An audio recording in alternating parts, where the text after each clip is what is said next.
my phone. Yeah, use that. Just follow the link. Testing one. What's that? You can?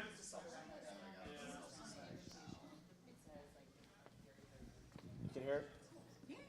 Okay, everybody, we are live with sound now.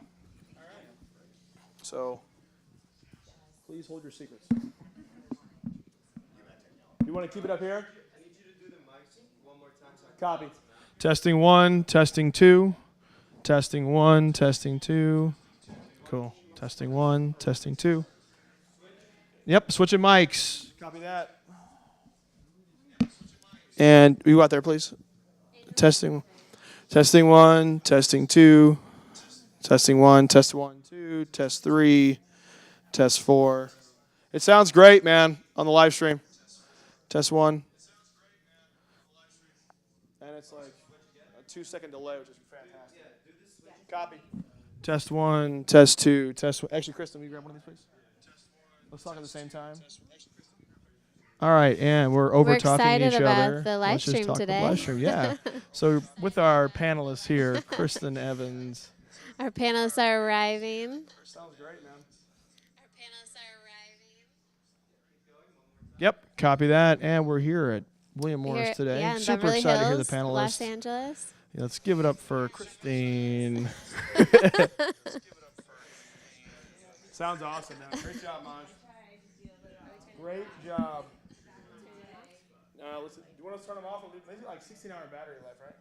Yeah, they seem like. Let's leave them on. And we're ahead of schedule.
Selwyn? Hi, Christine. Really nice to meet you. Testing the mic again. 1, 2, 3. Test, test. Hi, nice to meet you, Christine. Testing one on the right. Testing on the left. 1, 2, 3. Test, test. Testing 1, 2, 3, 4, 5, 6, 7, 8, 9, 10. We're excited. Hi. We are live. Do you have any thoughts? Maj, do you want me to keep going?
Yeah, is the bathroom? Nick, where's the bathroom? Right there. Oh. That guy?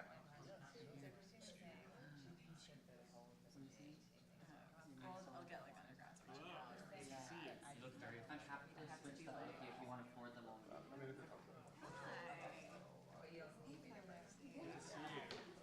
you want to tell them that maybe you don't mind it So long. Yes. I don't know. Oh, you don't. No, but on the weekends it's like 20 minutes. Yeah, not It's like 45. right. Odds are you. Right. Okay. Yeah. No, however you want to handle it, you can tell I the took the 10. not to like bring it I up. took the 10 because the 10 Oh, I think Wow, that's insane. It doesn't make any sense. it's crazy. It's like really. Hi, thank you so much. And you know, See you again. Yeah, I was like, I'm sorry, I'm really busy right now. it gets real. Let's get chatting. Like, it's occupied.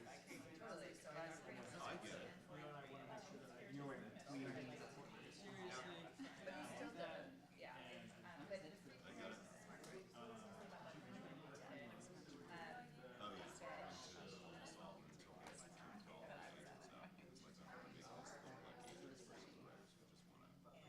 This is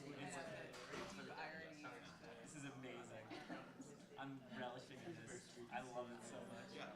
I mean, I'm just sitting back and relaxing to my popcorn. Yeah. Their body still knew how to drive weird waves down the different levels of the garage because they did it so many times. I'm working hard now. Way more fun and way easier. I love that you do that. Oh yeah, listen.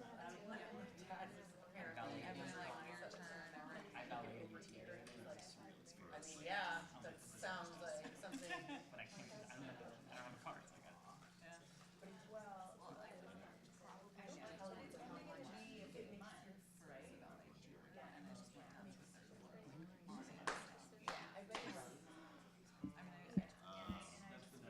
I don't, well, it's going to be in place. Like, it's obviously. and I don't know if there's an extra thing about it, so that's why I just like. The thing is it's all. Right. They fully acknowledge that. It's like right now, that is not priority. They find from the vote, show 90% or whatever it is.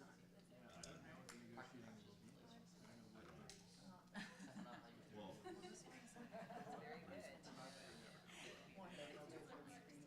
But here's my thing about this. It's like, just you already, I mean, the email thing. no, I'm not sure. But like, I don't know what you mean by Chinese wall. Like, they, You know, between investment banking. well, they don't come to our meetings anymore. They used to. Yeah. Should she post on the thing? Right.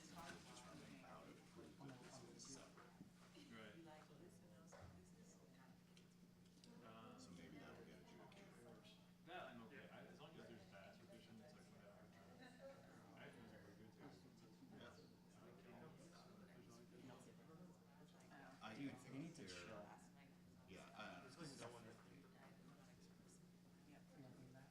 Stacy, is there anything that we Would you should guys like some water? to get ready? I'm really excited for this. As a spectator, this is gonna be great. No, it's not, no. Okay, so what I'm gonna do is I'm going to introduce everybody on the panel first, just by name and year, and give your most recent credit. Just let me just confirm. Okay, so when they get set up, maybe then after that. Confirm most recent credit is Outer Banks. And we talked about League of Their Own, and And then, There are, but I mean. we're gonna start by talking about your journey from Princeton, like how you got from Princeton to here. So I'll start with my story, which is a little bit of a long involved story, but I'll make it quick. And cause I do think, like, especially for undergraduates, I feel like that's really what they wanna hear is like, how did you go from point A to point B? And so then, like, I'll give you guys each a chance to go down the road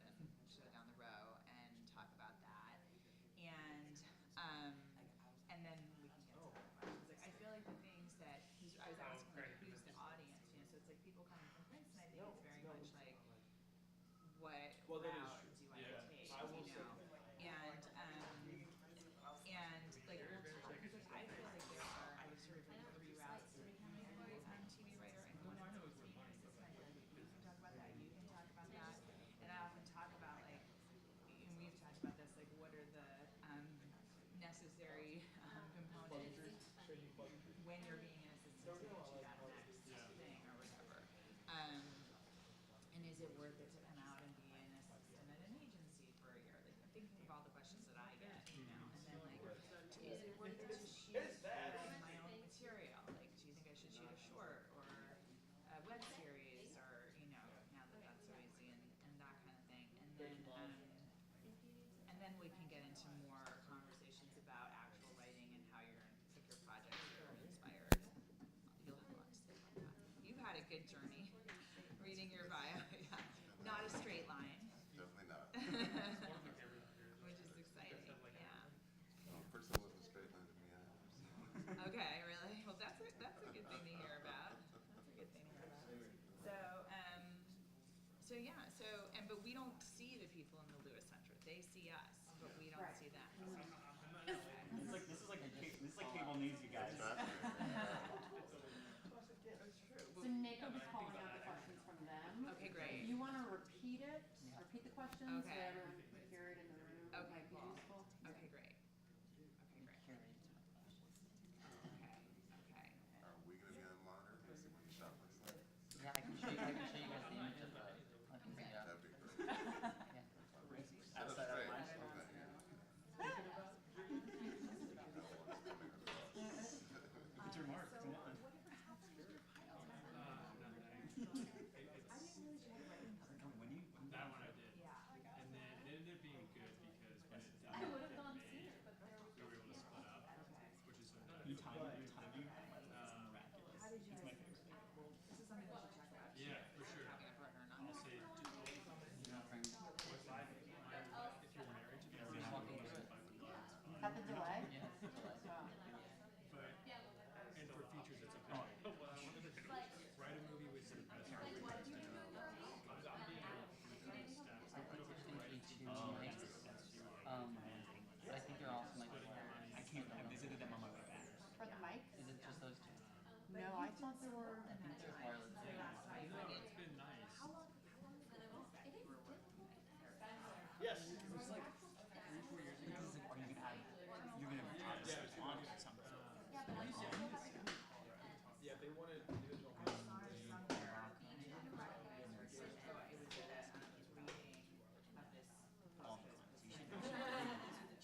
mean, one of my colleagues.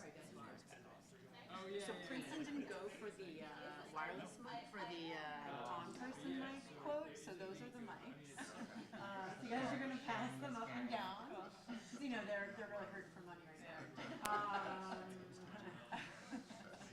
So you guys are going to pass the mics. So yeah. Canada, there's so many mics. Well, yeah, feel free to let your neighbor, if they want to say something, just hand it over. So I think the way that we're gonna seat is boy, girl, boy, girl. So it'll be super fun. Stacy, Kevin, then Rachel, then Selwyn, and Julia.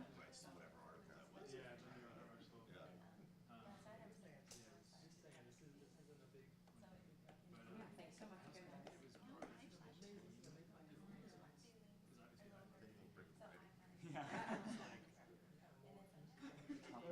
And the students really do appreciate it. The last one we did, which was about sort of like 5 years out. I think everyone on the panel was only 5 years out of graduation, and they all had different jobs within entertainment.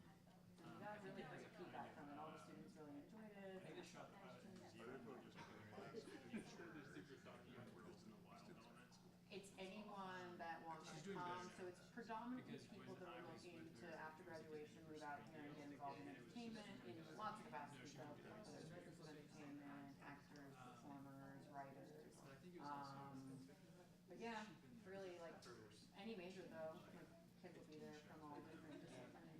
Some like engineers.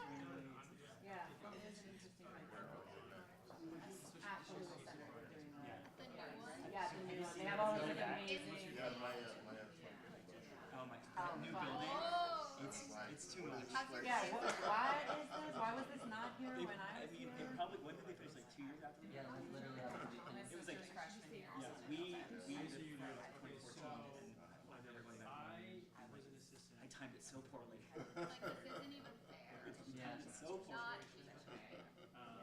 There was Walks to charm. 185 now. Exactly. There was charm in There was a lot of, you got a lot of steps in. Okay. You got a lot of steps in. Because they're just all over the place, right? Yeah, exactly. Right. The whole women college, which is a tennis court, is a giant castle that looks like from the 1500s. That always shows me the adults took the fat. Oh, so, The tennis courts were. right. That's where it lived.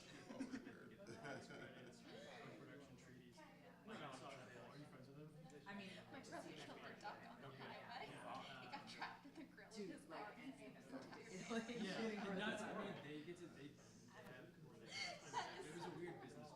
That's why am I looking at it? I can't look away. Yeah. The fact that we're having this oh, okay, but you already I was working for them. But how did you get to that job? So that was through the UK job.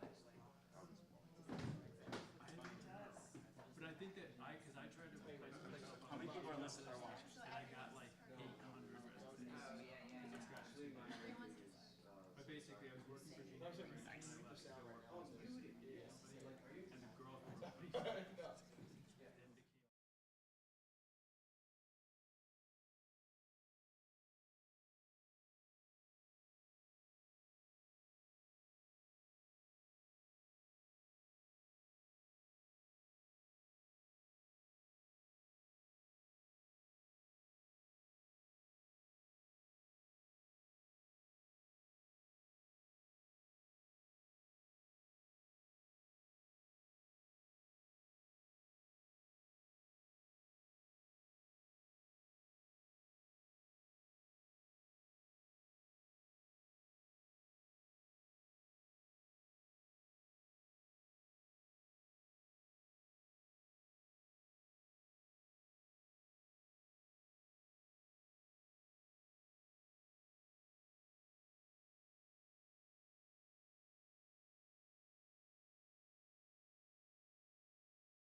We're gonna see you when you come back. Yeah.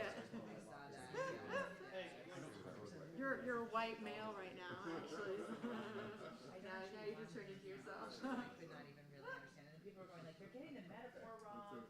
It's the Cersei is coming from the side, and you're going after the Lannisters. That's the metaphor. So, do you want to message me out and say where's the link and here? Italy. Yeah, should I just tell me? Both are bad. Mussolini was pretty good. Yes, both are bad. Both are bad. Literally. Words, exactly. Check my phone.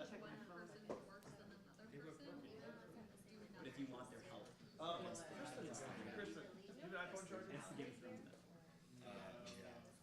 We tried. Hi, are you here for the Princeton Hollywood event? I asked them. Great. Oh, hey, how are you?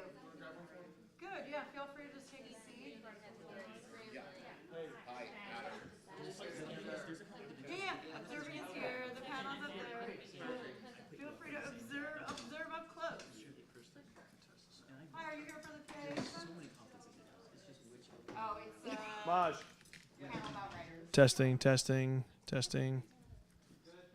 And last one. Testing.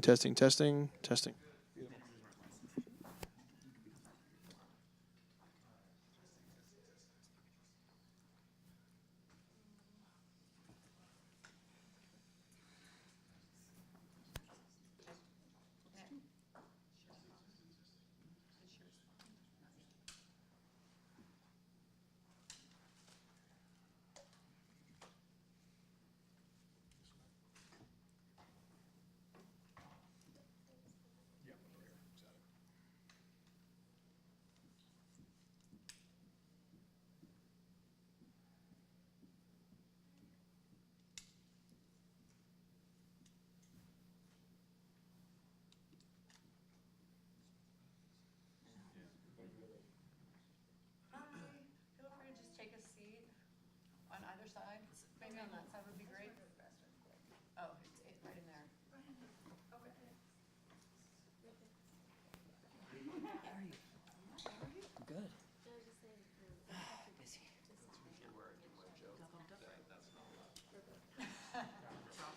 Just more work. It's like more work and like not really. Hi, are you here for the PA event? But I'm not answering someone else's. No. Okay. That's all I need. That's all I need. Just mine. I once did been doing Yeah, I was something. just like, what is this? I was a joke. I was like, I'm sorry. I couldn't help myself. I've seen agents do that, or managers do that when their assistants out. They just will do that. Because they don't want to know. Because they want to know if it's someone, but they don't want to test it. What are you working on right now? Americana writer's assistant on it's like gonna be a Hulu show. Yeah, I'm okay. I had like a Nigerian author about like Nigerian. I wonder how you got stabbed. I know, and the author went to Princeton. And Oh. That's so all Is it a comedy or a drama. Even it out. one of my colleagues is engaged to Rob Gotti, who is a comedy executive at Princeton grad. Small one. Very small world. That's awesome. They're just making moves. I mean, my company always has a familial connection to them, but independent of that, they're doing a lot of stuff. Are you enjoying it? What? It's intense though. It's fun. How big is the room? Right. Oh, it's a mini room. And Denai Guerrero, the showrunner, Michonne is the and come on. she's intense. You think? Are you like, please don't chop my head off with a katana? Like literally. Like one of the writers has like a joke like every time Denai like shoots me down. And she does it multiple. She started out as a playwright. Yes. And the playwright is God. Yeah. The playwright gets what the playwright wants. Yeah, I think so. Yeah, so she's definitely like very hands-on. She's literally like writing out the outlines. Guys, you just sit on this half of the table. That's That would be legit. amazing. It's a great gig. Do you miss Lee Grant? I mean, Do you miss Will? On this half She's of the table. adorable. it is, and like I guess we're working on Daisy Jones and that's supposed to start in April, so I'm like hoping I can like write it. That show is like, that show is one of the biggest Captain Throne joints ever made. It's like so many of our people are. Are you here for the PIH event? Yeah. Great. I If just you hope want to it's take a seat over here, Yeah. that'd be great. I'm supposed to wrap on this like beginning of May, and they're supposed to start in April, so I'm hoping they're delayed, or like a full into that. But Yeah, they might not be going for lower levels on that show or assistants even because they're spending so much money on one talent. Because it's Reese Witherspoon, Right. it's New Style or whatever, and it's Will. yeah, And they're gonna have to hire an actor, right? Soon. right, sure. Or two, because it's a whole band. Yeah, Will's producer Kaylee reached out to me about like dates and trying to figure that out. Nice. I love her. I know her from UTA. So I've known Haley for years. She's the sweetest. They're really nice people. They always comment on Captain Prince Instagram. Like shitting on it. It's amazing. They're just like, it's because like Kaplan runs it and he's super lame. And Will is just like, you gotta, this is, I need more content. They have about 30, looks like 25 to 30 people at their viewing Nice. party at Princeton. Hi, are you here for the PIH event? Great. Take a seat Come on in. over here.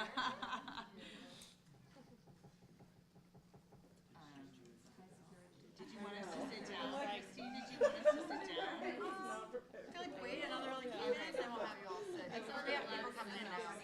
Come on in. Feel free to take these seats that are closer in the front. Do you mind sitting on the other side? Sure. Thanks, guys. What question do you want to get?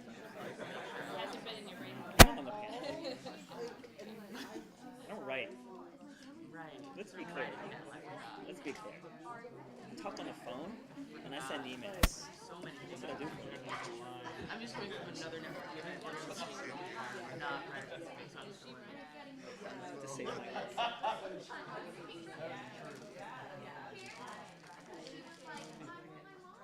Are you here for the PIH? Yeah, guys. Bathrooms right here.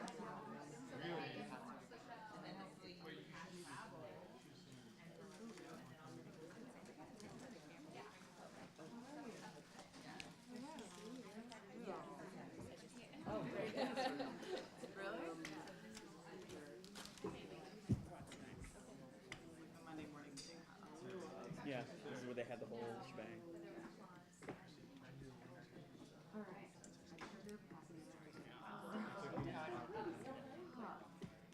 I went to see a friend for lunch on Thursday. By the way, most nice place in the world. Oh, it's the best. From Glendale back to Glendale. But it was worth it. I was like, what is this place? It's like Dubai. I think it's Dubai. I take people there when they're in town. I'm like, you gotta see this place. Chassis, so you'll be seeing. Do you mind if you sit? Oh, yeah. Like, yeah, closer. So like That would be great. You know what they were gonna do? I think she should be on. Or we can bring tennis here or You can sit by the camera.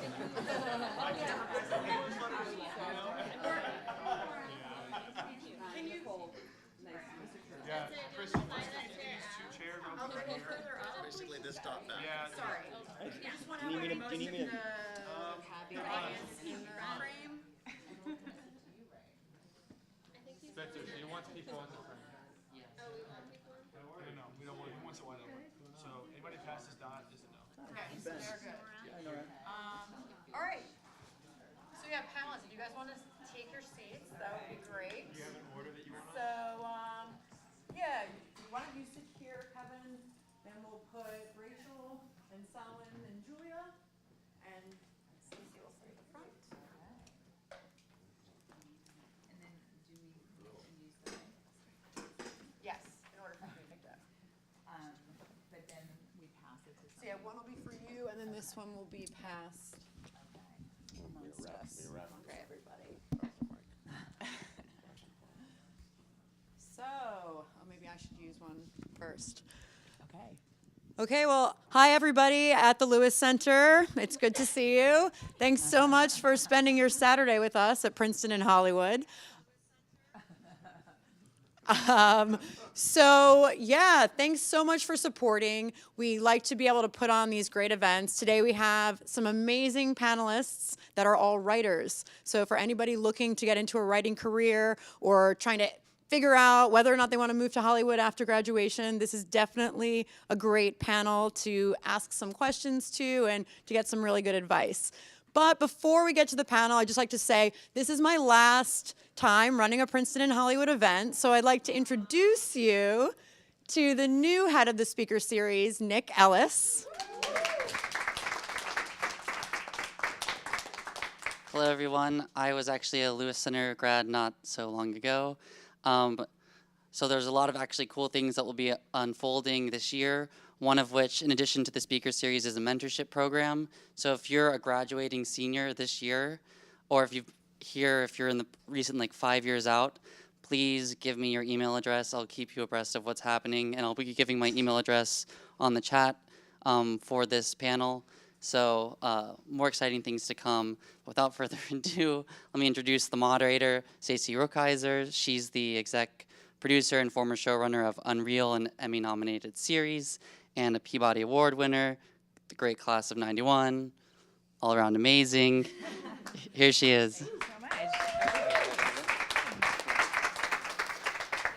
much. Okay, welcome everybody, welcome. So it's first of all, yes, you should move to Los Angeles after graduation. I want to spread the gospel, but I'm gonna introduce the panel, and then we're gonna talk about how each person sort of made their way from Princeton to Hollywood. So yes, I was in the class of '91. There was not a Lewis Center anywhere near the time that I was at Princeton. So, but I was in the class of '91, and I was a politics major, and I'm going to talk about how that helped or did not help me to have a writing career. And I did not go to grad school, and that's me. So I'm going to go by age. Okay, I'm going to go by class year. Okay, so Selwyn Hinds was the great class of '93. He currently is the creator and showrunner of 2 shows at the same time, HBO's Who Fears Death and Washington Black for 20th Century Fox. And he has been writing on the new Twilight Zone, which is coming out. And this is Selwyn. I'll introduce you. Yes. Hey, guys. Okay. How are you? Then in age we have Rachel, right? Or no, I'm going, yes? Yeah. Yes, okay. All right. Rachel's a great class, Rachel Alter, the great class of 14. That's 2014. Who most recently is executive story editor on Netflix show Outer Banks. This is Rachel. Hi, thanks for being here. Okay, Julia Keimach. The class of 12, and she most recently was the writer's assistant and script coordinator on A League of Their Own for Amazon, right? For Amazon. Hi, guys. Okay, and Kevin Rodriguez, class of 10. That sounds so weird. I'm not used to saying these 2000s. 10.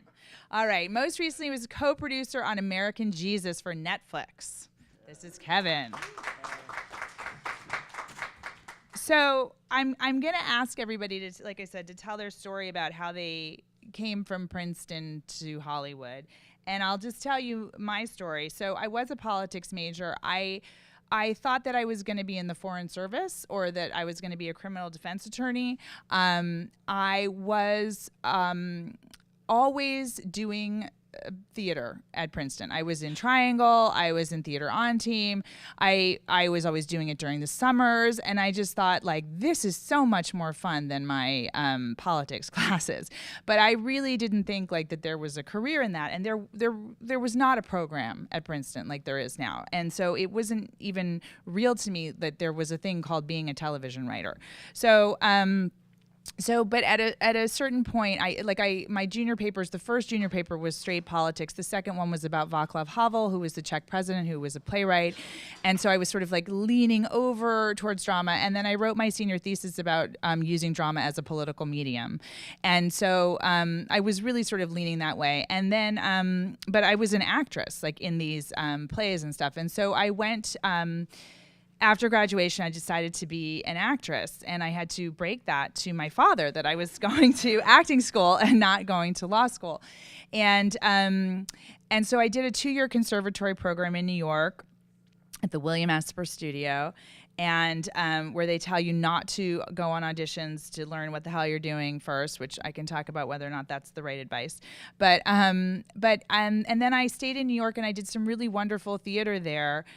That does not pay any money at all. It's very prestigious theater, but it is really hard to make a living that way. And so I moved out to Los Angeles. I was still working as an actress. And after a couple of years, I went to go see a screening of a terrible B movie that I was in with my agent at the time. And he said, Stace, everything's going along fine.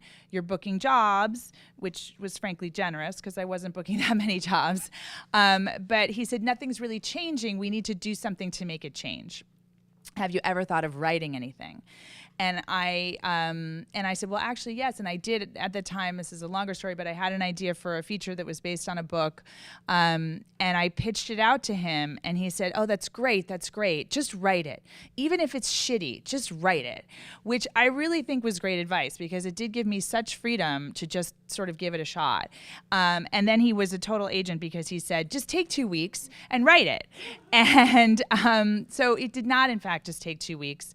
But the experience that I had writing it was really personally transformative because I was happy as a clam in front of my computer until 3 o'clock in the morning in my sweatpants, and I was like, yes, I'm a writer, I'm not an actress. And my hair had gotten highlighted more and more the longer I was in LA, and then the week that I finished that script, I just dyed it all back to brown. It was very much like snapping back into who I really was as a person. And so then I was like, well, how do you be a writer? And so I sent a cover letter, it was at the time because there was not email, not really at least, to every single person I knew in town. And I was working to make money at that time as a tutor. And I sent it to the parents of the kids I was tutoring to. I literally was just anybody that I knew. And one of the parents of the kids gave my script to a producer who ended up optioning it. Now, nothing has ever happened with that feature script. But at the time, I didn't know that. At the time, I was like, he's optioned my script. I am clearly a writer. That is, I'm doing what I should be doing. And that was good because it did give me that boost of confidence. But so then I walked, so the acting agent had given it also to the lit agent at that time. And then I walked into his office and I said, well, I have an idea for a TV show now, not knowing that is not at all how these things happen at all. And so they paired me with another writer at the agency who was more senior because they did like the idea. But he was really more of a feature writer. So we would go to pitch this show and people would be like, okay, who's that guy? And who the hell is Stacy Rukeyser? It was never going to sell. And we can talk about if that's still the case because with the proliferation of streaming and other networks and outlets, it happens more often now that a young writer can sell a show than it did in 1998 is sort of 99, sort of when this was. But so long story short, I tried this for a while. I was like, well, I have another idea. And I pitched these things around and nothing came of it. And I sort of was learning the business and seeing, oh, you need to go on staff of a TV show and work your way up the ranks and become someone who the studios and networks want to develop with. And so I was like, well, this is what I'm going to do. And my agent was not really able to get me staffing meetings. And so I applied to all of the fellowship programs that are in town. And so I often tell people when they ask how you become a TV writer that there are sort of 3 routes, and we can talk about it and see if these guys are in the 3 routes. But these fellowship programs are one of the routes. And so I got into the Warner Brothers program. I was a finalist one time in the comedy side. I write all drama. If you know my credits at all, it's all drama. But I had written a Sex and the City spec, which also tells you the era that it was. But I had missed, to be honest, I had missed the deadline for the drama part. So I was like, oh, I'll just send in my Sex and the City thing to the comedy division, because I really didn't think I was going to get into any of this. I didn't think it mattered. And so then I was a finalist, and I was like, a comedy writer. Could I be a comedy writer? And my friend Paul Rule, who's also in the class of 91, he's a comedy writer. And I was like, I'm funnier than Paul. I could be a comedy writer. This is fine. And so I went into you get an interview. It's like 50 finalists. You go and you have an interview. And I was my most charming self and trying to be really funny. And it was all going along fine until they asked me, well, what other half-hour specs have you written? And it was right at that time that Clinton was being indicted for lying. So like lying was like very much in my brain. And I was like, do I lie? Do I not lie? What do I do in this situation? And I decided to tell the truth. And I said, this is it. This is the only one. And their faces just fell. And I could tell like, well, I'm not getting into this, you know? And so I didn't, in fact, get in. But they called and said, you should apply again next year. There's some people with a bit more experience. And I was like more than one freaking spec. Yes, I understand that. But so I applied in the drama division the following year, which is, where I should have been in the first place. And the Warner Brothers program completely changed my life and just started my career. So not only did I learn a lot about 1 hour structure and how to actually do this thing called TV writing, but then they introduced me to the people who became my agents at that time and who were able to get me in for staffing meetings. And they also introduced us to a lot of showrunners, and that's where I met Ed Redlick, who was the showrunner for Without a Trace, and that was my first job. And they make you affordable to the show. I mean, all the different networks and studios have different ways of doing it. At Warner Brothers, you are paid 60% of Writers Guild minimum, which they feel sort of bad about paying you, but you're so damn thrilled to be working in the business. And also it was so much more than I was making as a tutor for kids. And so that was my first job. And I just, worked my way up the ladder, like I said, and I can talk more about the transition to being a showrunner and that kind of stuff. But that was how I broke into the biz, I will say, my journey from Princeton. So do you want to take this question next? Yes, we'll just go down the line and say your journey, how you got from Princeton here. So hi everybody, I'm Kevin Rodriguez, I'm class of 10. I was a comp lit major, and I did write a screenplay for my senior thesis that no one should read. But yeah, I kind of a little differently knew when I left Princeton that I wanted to be a TV writer. I had done an internship or a couple of internships in school. And so I was trying to figure out like how you kind of game the system. And I'd heard about the UTA job list, which I think still exists, which is a way to find like assistant positions. So I kind of just moved out here. I went to Princeton's, I'm confessing to a crime. I went to the like student loan office and I was like, hey, I want to go and do this really stupid thing and move to LA and become a TV writer, but I don't have any money. And they're like, well, just say you need to buy a laptop and take out a loan for like $5,000. So that was how I did it. And I moved to LA and I started hustling to get a job, and I applied for an assistant position to a director. And it turned out that the girl that had the position, who's the excellent Helen Shaw, class of 08, who was also a TV writer, she was working for that director, and so I ended up kind of getting that job. I learned nothing about TV. I mostly learned about childcare and and like sprinkler management and stuff like that. But looking back, I think that I probably should have worked at an agency or a management company. And I think that if you're a student right now, that is from my sort of vantage point, that's like the best way to give yourself a good shot right out of school of like just getting in the mix of people who work in this business. But I was like, I don't want to be an agent, I want to be a writer. Let me just interrupt you to say, like, that is the second route that I tell people. So if the first route is the fellowship programs, the second route is the assistant route. And it often starts in an agency, although it did not for you. But So I worked for this director. He's a great guy for a year or so, and then I started working for a Mexican TV studio called Televisa, and they had set up a U.S. branch basically to turn their telenovelas into series. So I worked there with a bunch of awesome people, and as an assistant to the guy who was sort of the head of this creative for this studio, this mini studio. And they had a show, an ABC Family show called Chasing Life, that they got a series order for, and so I jumped onto that show as a showrunner's assistant, and that's a very that's a pretty good route for just kind of you want to get as close to a writing staff as you can. So that might mean being a PA or like a writer's assistant, but like getting those jobs is kind of hard. And so to get in proximity of them, you have to just like be working somewhere close to TV. Right. I worked there for a season, and then I got a job working for a very big producer named Jamie Tarsis, which is actually how I met Stacy. And Jamie at the time had a pod deal at Sony TV. So, I mean, if you're watching at Princeton, there's like studios, they actually make the shows and own the shows.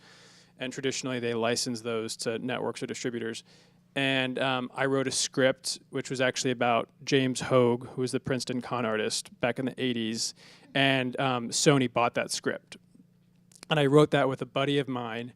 And so we were like now like officially writers. Mm-hmm. And we went through the process of getting our agents and stuff like that. Off of the deal from Sony. Like that's why they were taking your calls. That's basically. why they wanted us, because they knew that, whenever you're looking to get an agent, they want to see that they can easily make money off of you. And so if you've already made money for yourself, that's a good sign that you can do that. And we worked on a Sony ABC show called Notorious, which was also run by a Princeton alum, Josh Berman. And then my pilot went out. And let me just ask you, was it the Princeton connection? No, just he didn't by even chance. know until the meeting. I see. Okay. Which, I mean, that was a good coincidence. Yeah. And then our pilot went out. It didn't sell, and me and my writing partner were like, we don't want to be writing partners anymore. So we split, and I spent like a year wandering in the desert, like desperate for a job. A thing about TV writing, you never know when your next job is coming, so you have to learn to save, which is something that I learned about. But then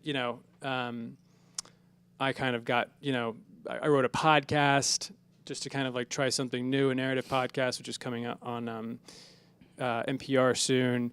And then I started working on a show called Deadly Class, and then I kind of more stuff sort of started coming out of the works. Very cool. Yeah. All right, we're going to skip over to Julia because you are coming up this assistant route too. And what I just want to explain about the assistant route is, so I'll tell like a success story. I mean, you're a success story of the assistant route too.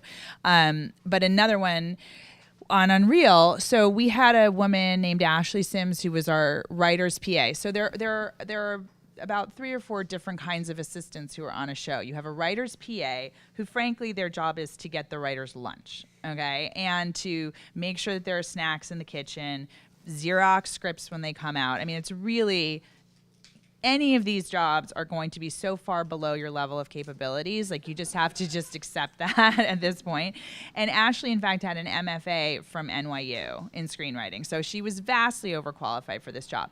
But so there's the writer's PA who gets lunch. There's the showrunner's assistant, as Kevin was talking about, which is a great job to have because you are developing a personal relationship with the person who will eventually, the person who will eventually be able to give you a script or a job. Then there's the writer's assistant who sits in the writer's room and is basically transcribing what's going on and where you land and what is going to be in each scene. And that's a good position to have because you're in the writer's room, you're seeing how the room works, you're learning how people pitch ideas, you're learning what the showrunner likes and doesn't like. And then there is the script coordinator, which is a much more technical position because they ready each of the scripts to send to production. And there's an easily learned but technical process and format that everything needs to be in. And I always tell people that you want to get any of those jobs to get in the space, but you always, no matter what your job is, want to get trained as a script coordinator because it is a technical job, there are fewer people who are trained in that, and therefore there will be jobs available. So anyway, Ashley started as the writer's PA. She did get herself trained as a script coordinator. In the second season, our script coordinator left to take another job, so Ashley got moved up to script coordinator. In the third season, she got half of a freelance episode. That means you're not actually hired on staff of the show, but you get to write one episode. In her case, half of an episode. She did a great job with that, and then she got staffed in the fourth season. So that is like the sort of best case scenario, because what I was saying is what you need in for that to work is a show that lasts for enough seasons that you can work your way up that ladder, a showrunner who gives a shit, frankly, about mentoring and supporting people, and also that they like your writing. Okay, so at any step along the way, when I first read Ashley's material, I could have said like, not so good. When she wrote half of a script, she could have done a bad job. At any one of those steps, luckily she did a good job. So, but that's what needs to happen. And so, Julia, this is what you're in the process of doing. So maybe you can just talk about your journey. Sure. And actually, I will say, I don't know if I agree that being trained as a script coordinator is the best. Oh, okay. Move. You should say then, so yes. On the point of being with a showrunner who mentors you and invests in you, I came up as a showrunner's assistant, and a lot of the time what can happen is if you're a script coordinator, you're kind of one level below the writer's assistant in order of being promoted. Depends on the showrunner. So Interesting. For Okay. you, the script that coordinator wasn't got the moved way. Up, but yeah. a lot of the time, because you have that specific skill set, sometimes you actually get because they don't want to lose you. Is that the thing? Oh, so people will hire you. You'll get more jobs, and then you'll just stay there. So a lot of the time, I have a friend who was a script coordinator for 7 shows, and she still hasn't been staffed yet because she's a hot commodity as a script coordinator. So it's and then I would say to her, on the next job she takes as a script coordinator, she says to them, I will not take this job unless you promise me at least a half of a freelance episode. Yeah. But Definitely. anyway, go back to Princeton and tell your journey up. Yeah. So I'm Julia. I graduated in 2012. I was an English major with a theater minor. I wrote a play for my thesis, so I was somewhat on the writing track to begin with, and grew up doing a ton of theater, and that was kind of something that I definitely thought I was going to go into. But I had also realized from my parents and friends and family that there is no money in theater. So I came out here, and it was actually like through a Princeton alum. I was like an advertising exec's 4th assistant in LA, and it just got me out here. My dad's out here, so I slept on his floor for like 6 months. That was fun. And I eventually, through networking with other Princeton alums, actually got a job at WME, which is where we are right now. So I started in the mailroom. I was pushing a mail cart and giving agents their clients' mail, and eventually moved up to work on a desk. And I started for a film lit agent and then moved over to a TV lit agent. And when you're starting at an agency, I agree with Kevin. I think it's a great place to get started, in part just because it's a little bit like the grad school of the entertainment industry. You are coming in with a huge group of people who are around your age, who are ambitious, who are driven, who want to be doing this, and you're kind of learning together, you're in the trenches together. But the agencies are often kind of the epicenter of where all the deals get made. And so much information is coming in and out. And you learn about all the networks and the studios and the writers and the directors and the actors really quickly because you have to. So you get a great education in entertainment and the business of entertainment by starting at an agency or a management company, which often handles the same kind of thing. So for me, I ended up making a ton of friends, and those people have now gone on to be agents and managers and producers and writers. So it's also a way to build your professional network. So I definitely recommend that if it's an option, and definitely reach out to alums who maybe have worked there before, and we can pass along resumes. But it's a good way to get started, and the way that I got my first job out of the agency was by making it clear around staffing season, which is usually April through May, that I wanted to work on a show. So I had a friend who was on the agent track. She had clients who were looking for assistants because they know agency assistants are very good at assistanting because they've been through the ringer. So they like to hire their agents' assistants. So I started working for a woman who was in an overall deal or a development deal with Warner Brothers Television. And so she took me on as her showrunner's assistant for the following season 3, which was on Fox. There was some politics that I won't go into, but basically she left the show and went into development for pilots in that fall. So I ended up staying with her for 2 years, and we developed a pilot for CBS and for CW. And quite unfortunately, neither of them got picked up to series. So if they had, that was, I definitely see that woman as my mentor. I thought she was fantastic, very collaborative. I got to pitch ideas. I kind of helped her write and edit these pilots she was working on. And had either of them gone to series, I would have been staffed 3 years ago, but they didn't. So when her deal ended, I had to find something else. And so I ended up working for the showrunner on The Man in the High Castle, which was on Amazon.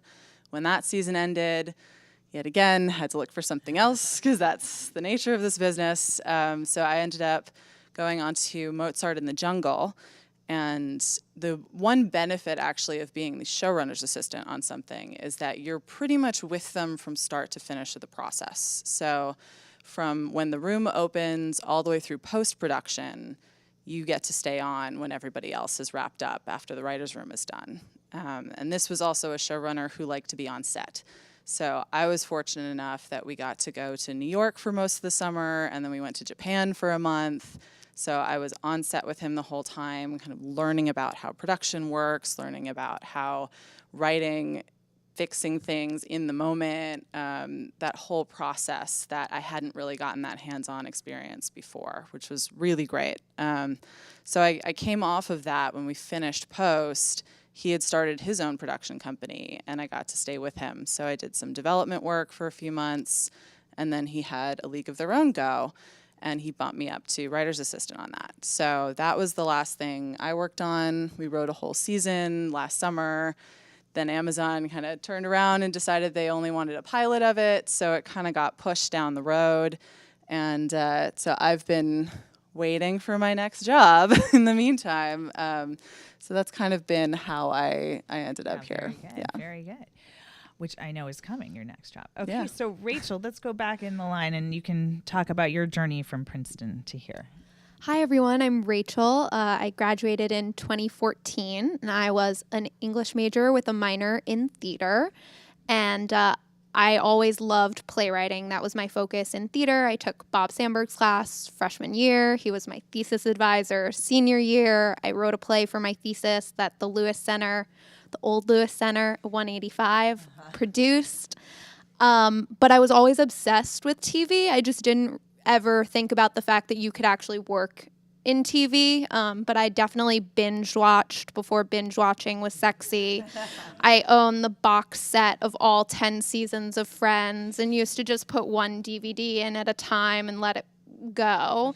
But anyway, senior year, the creative writing department offered a writing for television class that was taught by a visiting professor, where the entire class functioned as a writer's room. So the entire class, it was about 10 of us, created, developed a new show, and then every person in the class wrote one episode of that 10-episode original series, which is how television basically works, except you meet more than once a week for 3 hours.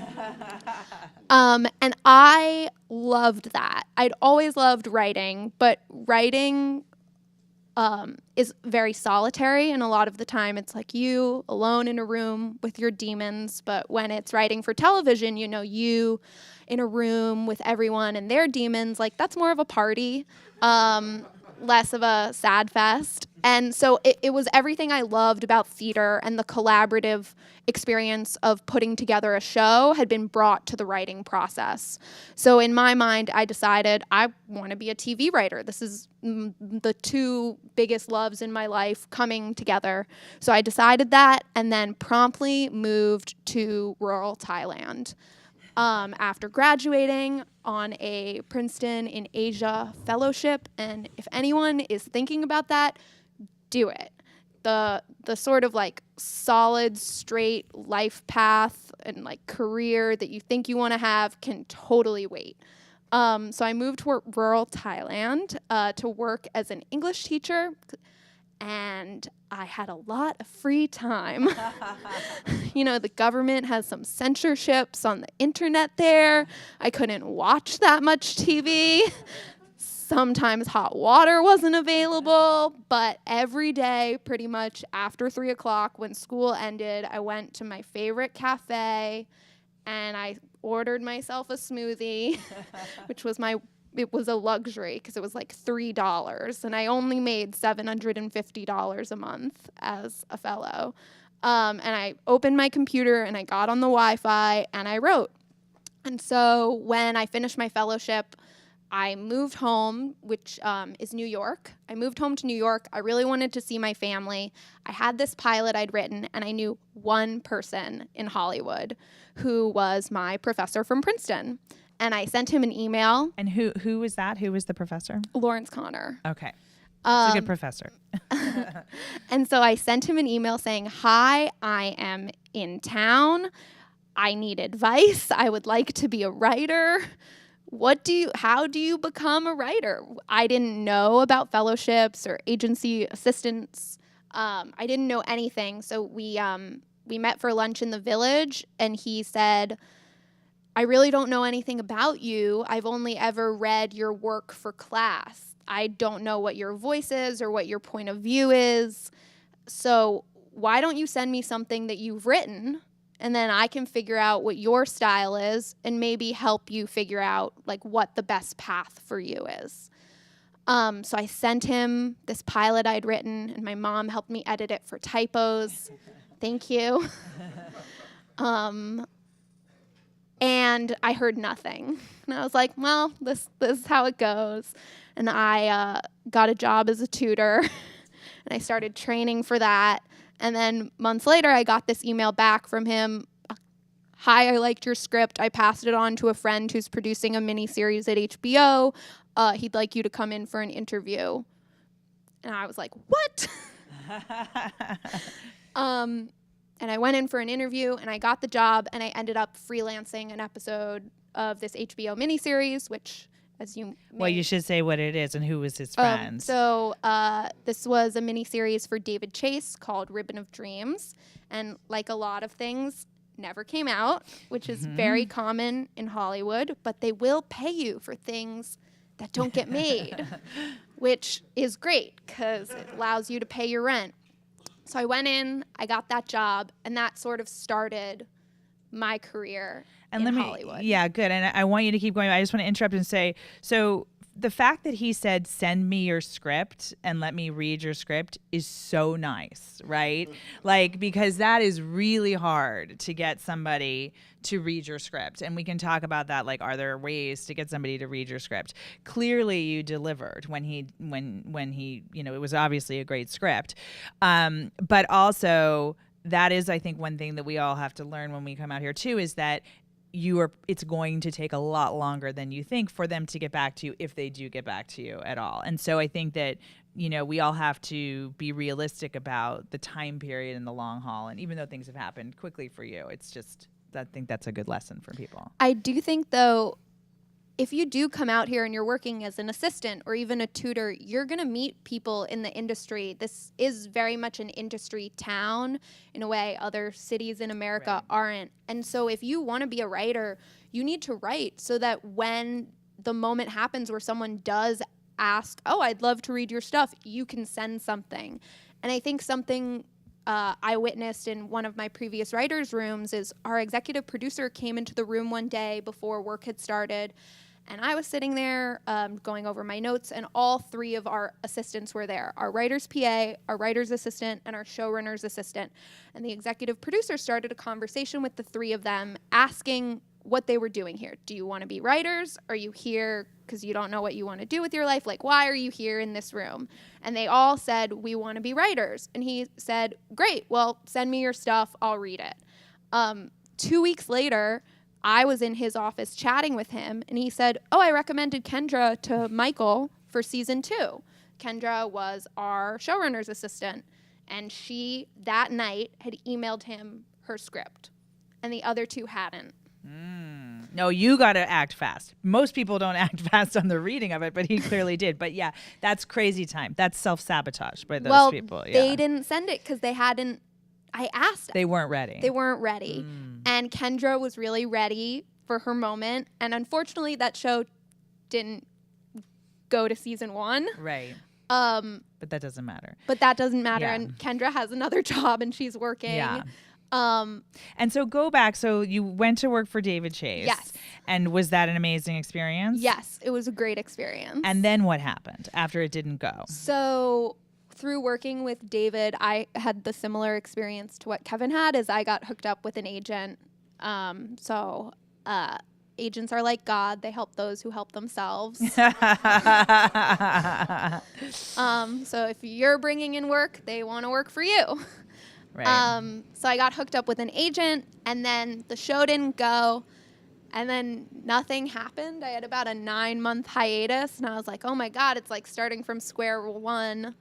But it's not, because you do make connections. So I finally got a phone call that I had an interview for a Starz show called Heels. And I Skyped in for that, which everyone told me I shouldn't do, because then no one would believe that I was serious about moving to LA if I was having a Skype interview. But I Skyped in, and I got the job, and I up and moved to LA 5 days later. And I was in the writer's room on Monday. That was my first job as a staff writer. And from there, I worked on the show, and unfortunately, we didn't get picked up to series, and it was another long hiatus, and I just kept writing. I wrote another pilot and eventually got another phone call, had an interview for a new Netflix show, got hired as a story editor for that, and then immediately after finishing that show, which comes out in May, I hope you all watch, it's called The Society, started on another Netflix show called Outer Banks. Okay, great. Very good. And that was my journey. That is not one of my 3 routes. I don't know. Yes, I'm trying to think of like, what route is that? That route is my professor. Yeah, exactly. My professor was amazing and friends with David Chase. That's its own route, I think. But I think it is. It's like, your professor is like any other contact that you would make. And out here, it's like, that's why you would be an assistant is to make that contact. So yeah. My professor gave really interesting advice where he said to me, I would rather see you waiting tables than be anyone's assistant. Interesting. So he wasn't a huge fan of the assistant route, because his big thing was, if you want to be a writer, you need to write. You need to have free time every day to write and produce material, because you're going to sell a pilot. It's not going to get made. What do you do then? You have to keep generating work for yourself. And his big advice was, when you're assistant, when are you going to have time for that? Yes. And clearly, Kevin and Julia are like very hardworking and made time for that. But Not that hard work. I do. No, I'm kidding. Yeah, I get it. I do know No, I people know. and have friends who easy to they get leave busy, work yes. at 10 p.m. because their age, it's a very brutal and grueling lifestyle. Yes. And I do think that's good advice, that if you want to be a writer, you just keep writing, and wherever you're working, as a tutor, as a waitress, as a bartender, as an assistant, you're going to meet someone eventually who can read your script. And so you got to have that script.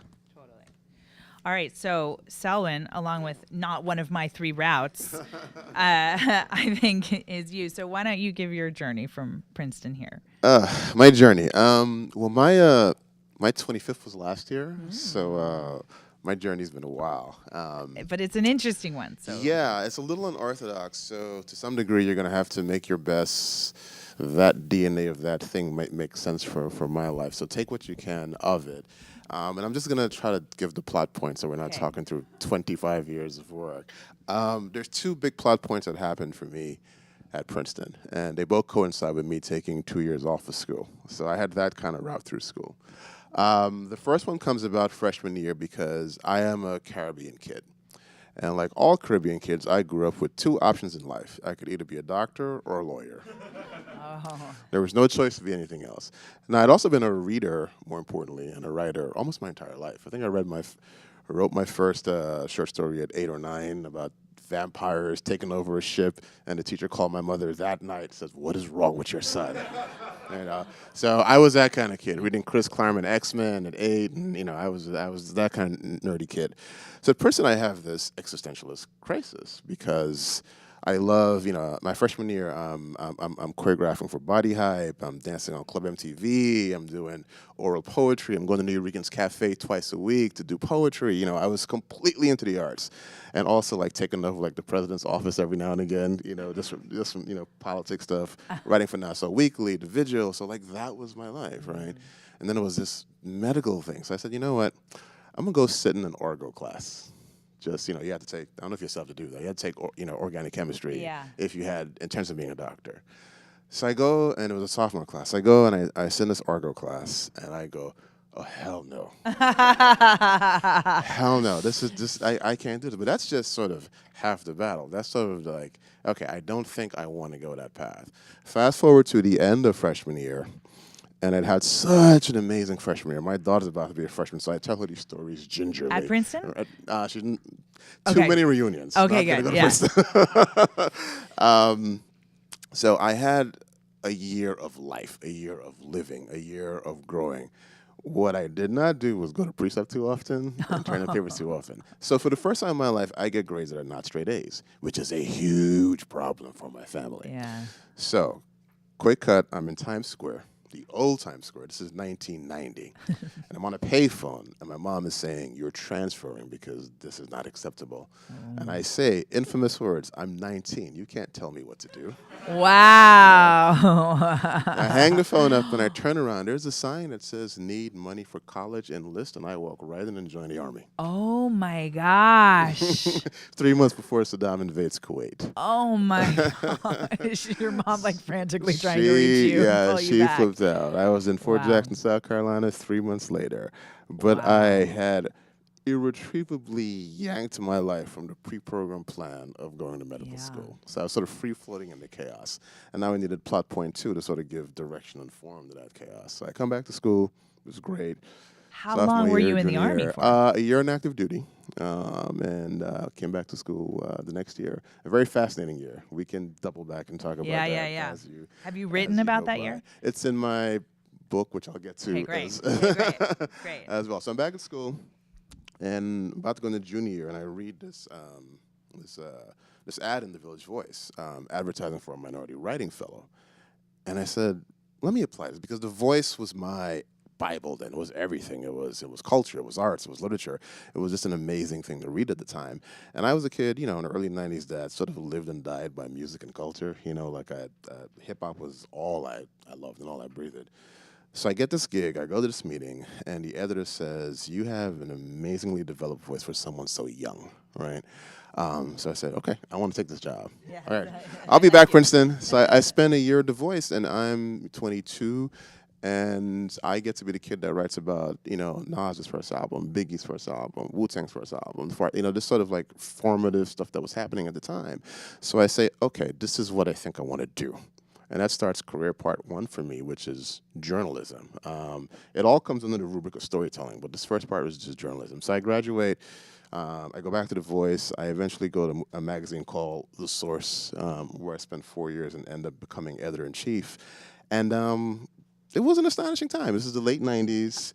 I'm 25 years old. I'm editing the biggest music magazine on the newsstands, even bigger than Rolling Stone at the time on the newsstands.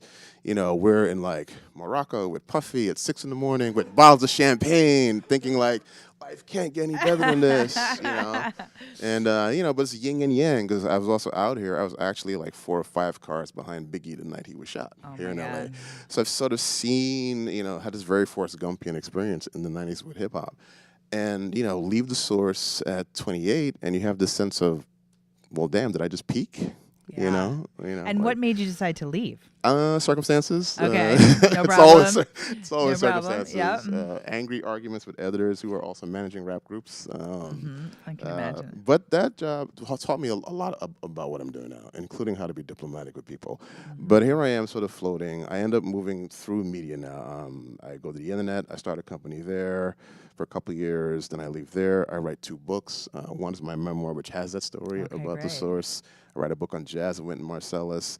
Then the next sort of big pivot comes around 2006, and I'm producing, because I'd moved now from magazines to internet media, to books, to television on the non-scripted side. And I had a producer's deal at Viacom in 06, 05, and I was doing, I was working on VH1's Hip Hop Honors, did a bunch of pilots for MTV, and I was doing a lot of stuff at BET when a guy named Reginald Hudlin takes over a programming at BET. And Reggie at the time, that was his day job. He was also writing Black Panther for Marvel. He had just done a Spider-Man arc. He was like prepping 2 movies, and I was like, that's what I want to be when I grow up. Like there's a thing about seeing the thing to have to be the thing. And here was someone, I had understood my life as standing on the bridge between the world and art and culture, right? As a translator, as a whatever you want to call it. And I didn't want to be on that bridge anymore. I wanted to be firmly planted over here. So I said, all right, when my contract's up at Viacom, I'm not taking another job. So here comes 2008, 2009, my contract's up, and I'm in my late 30s. I've got a kid. I refuse to take another media job. There's nothing else to do in New York media. We're coming out of the recession. So I said, no, I want to be the kid who read X-Men and read Avengers and, wrote about vampires and trawlers, and I'm going to write fiction come hell or high water. So I started this path in earnest in 2008. And here's the instructive part, or one instructive part. So because I had this amazing 14-year entertainment career, I knew everybody. Or knew people who knew everybody. So there can be a kind of chicken or egg thing with young writers, like, do I need to know people, the networking thing? Do I need the stuff? How much of both? Well, I won't give you a conclusion, but take what you will from my experience. So I had about 3 years of money saved up. No problem. I'll be a working rich screenwriter in 3 years, right? Yeah. So here we are, scene 1, top of 2009. I'm coming out to LA for every week, a week of every month, right? I do this for 8 months straight. I come out to LA, and I have all kinds of meetings, right? I'm meeting with Rick Rosen, who ran TV for WME back then. I'm meeting with Tim Kring, who was running Heroes. Like, all these people that are just connected to my network, right? And LA is so amazing in the way they say no. Right? All right. In New York, especially coming out of hip hop media, like, no was emphatic. No was like, hell no. No was like, nah, son. Like, no was like clear, right?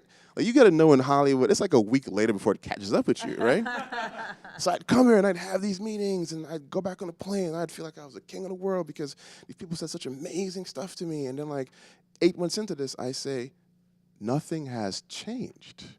Like, nothing in the status quo has changed. So I stopped coming to LA. Stop trying to network, stop trying to meet people, and I just sat my butt in a chair and wrote for probably a little more than a year. Wrote pilots because I could turn them around really quickly. And around 2010, a friend of mine, this guy named Franklin Leonard, who runs this thing called The Blacklist out here. Franklin, before his Hollywood life, used to work with me in New York many years ago. So I emailed Franklin, and I said, I wrote this thing. I think it's the best of where I am right now. Could you read it? And if you like it, could you help me get a manager?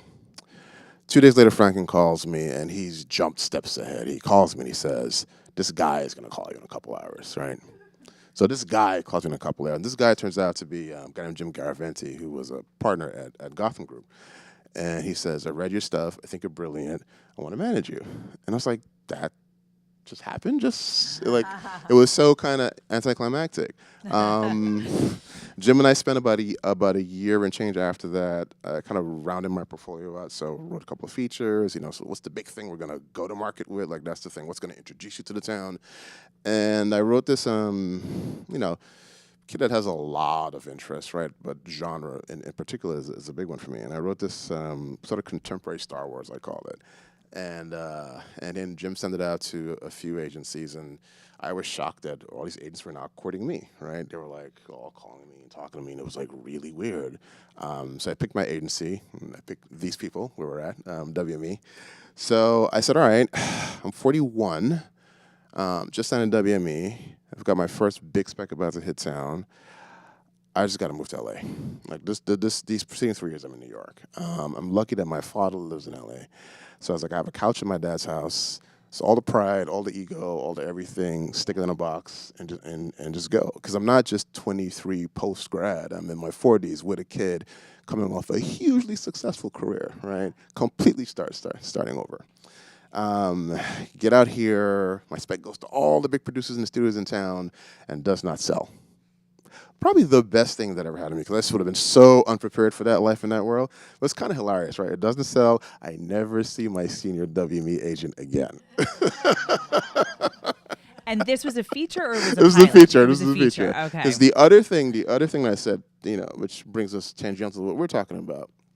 I said, dude, I'm just way too grown to start from the bottom in television. There's just no way. There's just no way of what I've done and who I am that I'm going to be a 41-year-old in somebody's room, like, not talking. So for me, television is going to wait until I achieve a certain level of success in features, and boop, I'd sell something in television. Now, I didn't know how my agents would look at me like I was nuts, right? Okay. Like every staffing season, they'd be like, these people, and I would say no, no, no. I probably turned down 10 jobs before I got my first job on the feature side. Wow. But it wasn't just I didn't want to work in TV. I was also trying not to be pigeonholed, right? Because of what I'd done, a lot of the calls I get be like, hey, so Nas wants to do. I'm like, no.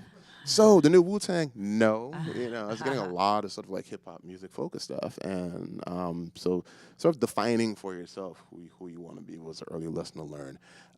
Ending up having one of those "it's not you, it's me" email exchanges with my first agents, which was fine. And 2014 is really where things for me start to do that.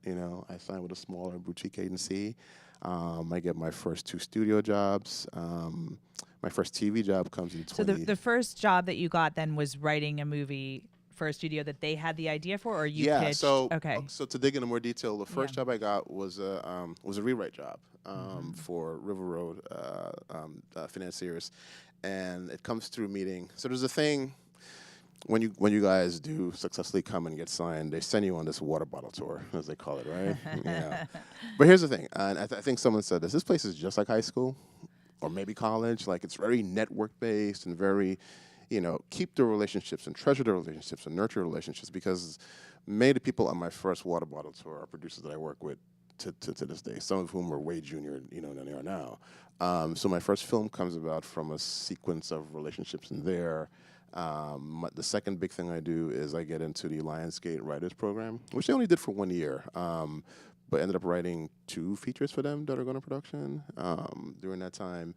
And while I'm in Lionsgate, HBO is calling my managers frantically to get me on this show called Vinyl, right? Oh, yes. And the coolest thing in this business actually is telling people no, like turning work down. Like, it's weird. Like, the first time you do, you're like, did I really just say no? And then you get addicted to it. Because then folks are like, what do you mean no, right? And it's sort of like, so because I was legally locked into my program, I had to turn work down for like 1.5 years. And people were just like flummoxed. So I had this meeting with HBO in 2016 when I'm finally free and clear. And we're talking. Francesca, who runs drama over there, and she gives me a book. And she says, can you just read this and kind of tell me what you think? So I read the book, and I said, there's so much in this book that I love, that I identify with. What do you have in mind? Some ideas for 1 hour. All right, some ideas. It's very casual. I'm deliberately being casual because this was the nature of the conversation. When we finally have enough sort of like, okay, that's casual. So, I want you to meet some of the producers involved. I'm like, all right, a few weeks later, I get a random call, and he says, hey, the author's in town. Could you come by the office and say hi and maybe just run through some ideas? And I said, sure. And I hung up, and then I said, you know what? I'm just going to prep like this is a, big pitch happening. Yes. Like, it's almost overly casual. Like, I don't believe you, right? So I go to HBO, I go in the door, and lo and behold, it's the author of the book. It's George R.R. Martin, 2 other big fancy producers, the whole drama team. It's a room like this. And they're like, hey, so-and-so, tell us your ideas. Right? I said, you MFers, I got you, though. Yes. But ended up having fun, and I got But that you were job. super ready. I was super ready. I was Which I think prepared. goes to your point, too, yeah. Ended up getting that gig, and because my first sort of I'd had 3 or 4 movies sort of in different stages. My first, thing is like HBO, and then out of that comes a bunch of TV stuff, and kind of here we are today. Yes, exciting. Yes. All right. So that's did you count feature to TV? Was that the other route? It was a feature that nothing ever happened. It was not your feature thing. But so do you feel, because the third route that I always tell people is that you will sell a project. And what I like about it is that many people on this panel thought that might happen for them and they were getting close or whatever, and then it didn't sell. And the reason I like it is because that's what happens most of the time. And so, you know, I know when people write a script, they're so eager to sell it, and you should be. And then they'll talk a lot about, do you think I should shoot a short of it? Do you think I should shoot a scene from it? Do you think, you know, and I try to tell people to take a real long-term view, because it is not about this one project, you know, and the chances of that one project selling are very low. And so you want to use it as a sample. And that's actually what I was going to ask you, is that even though that big feature didn't sell, is that what opened a lot of these doors for you? Oh, yeah. Yeah. It's not the one I use currently to send around, but no, it was because of the scale of the film it was as well. Mm-hmm. It got me in all the sort of like big studio and big producers who cover that level of film. So it's your calling card. But you're right, sort of before you really kind of get in the door, you are under this illusion that the way this business works is you write a thing and you sell it. Yeah. Sometimes I wish I could teleport backwards to that kid and be like, this is not how this works. I mean, when younger writers talk to me now about sort of those motivations, you know, or their writing and what have you, sometimes I just ask, how many scripts have you written, you know?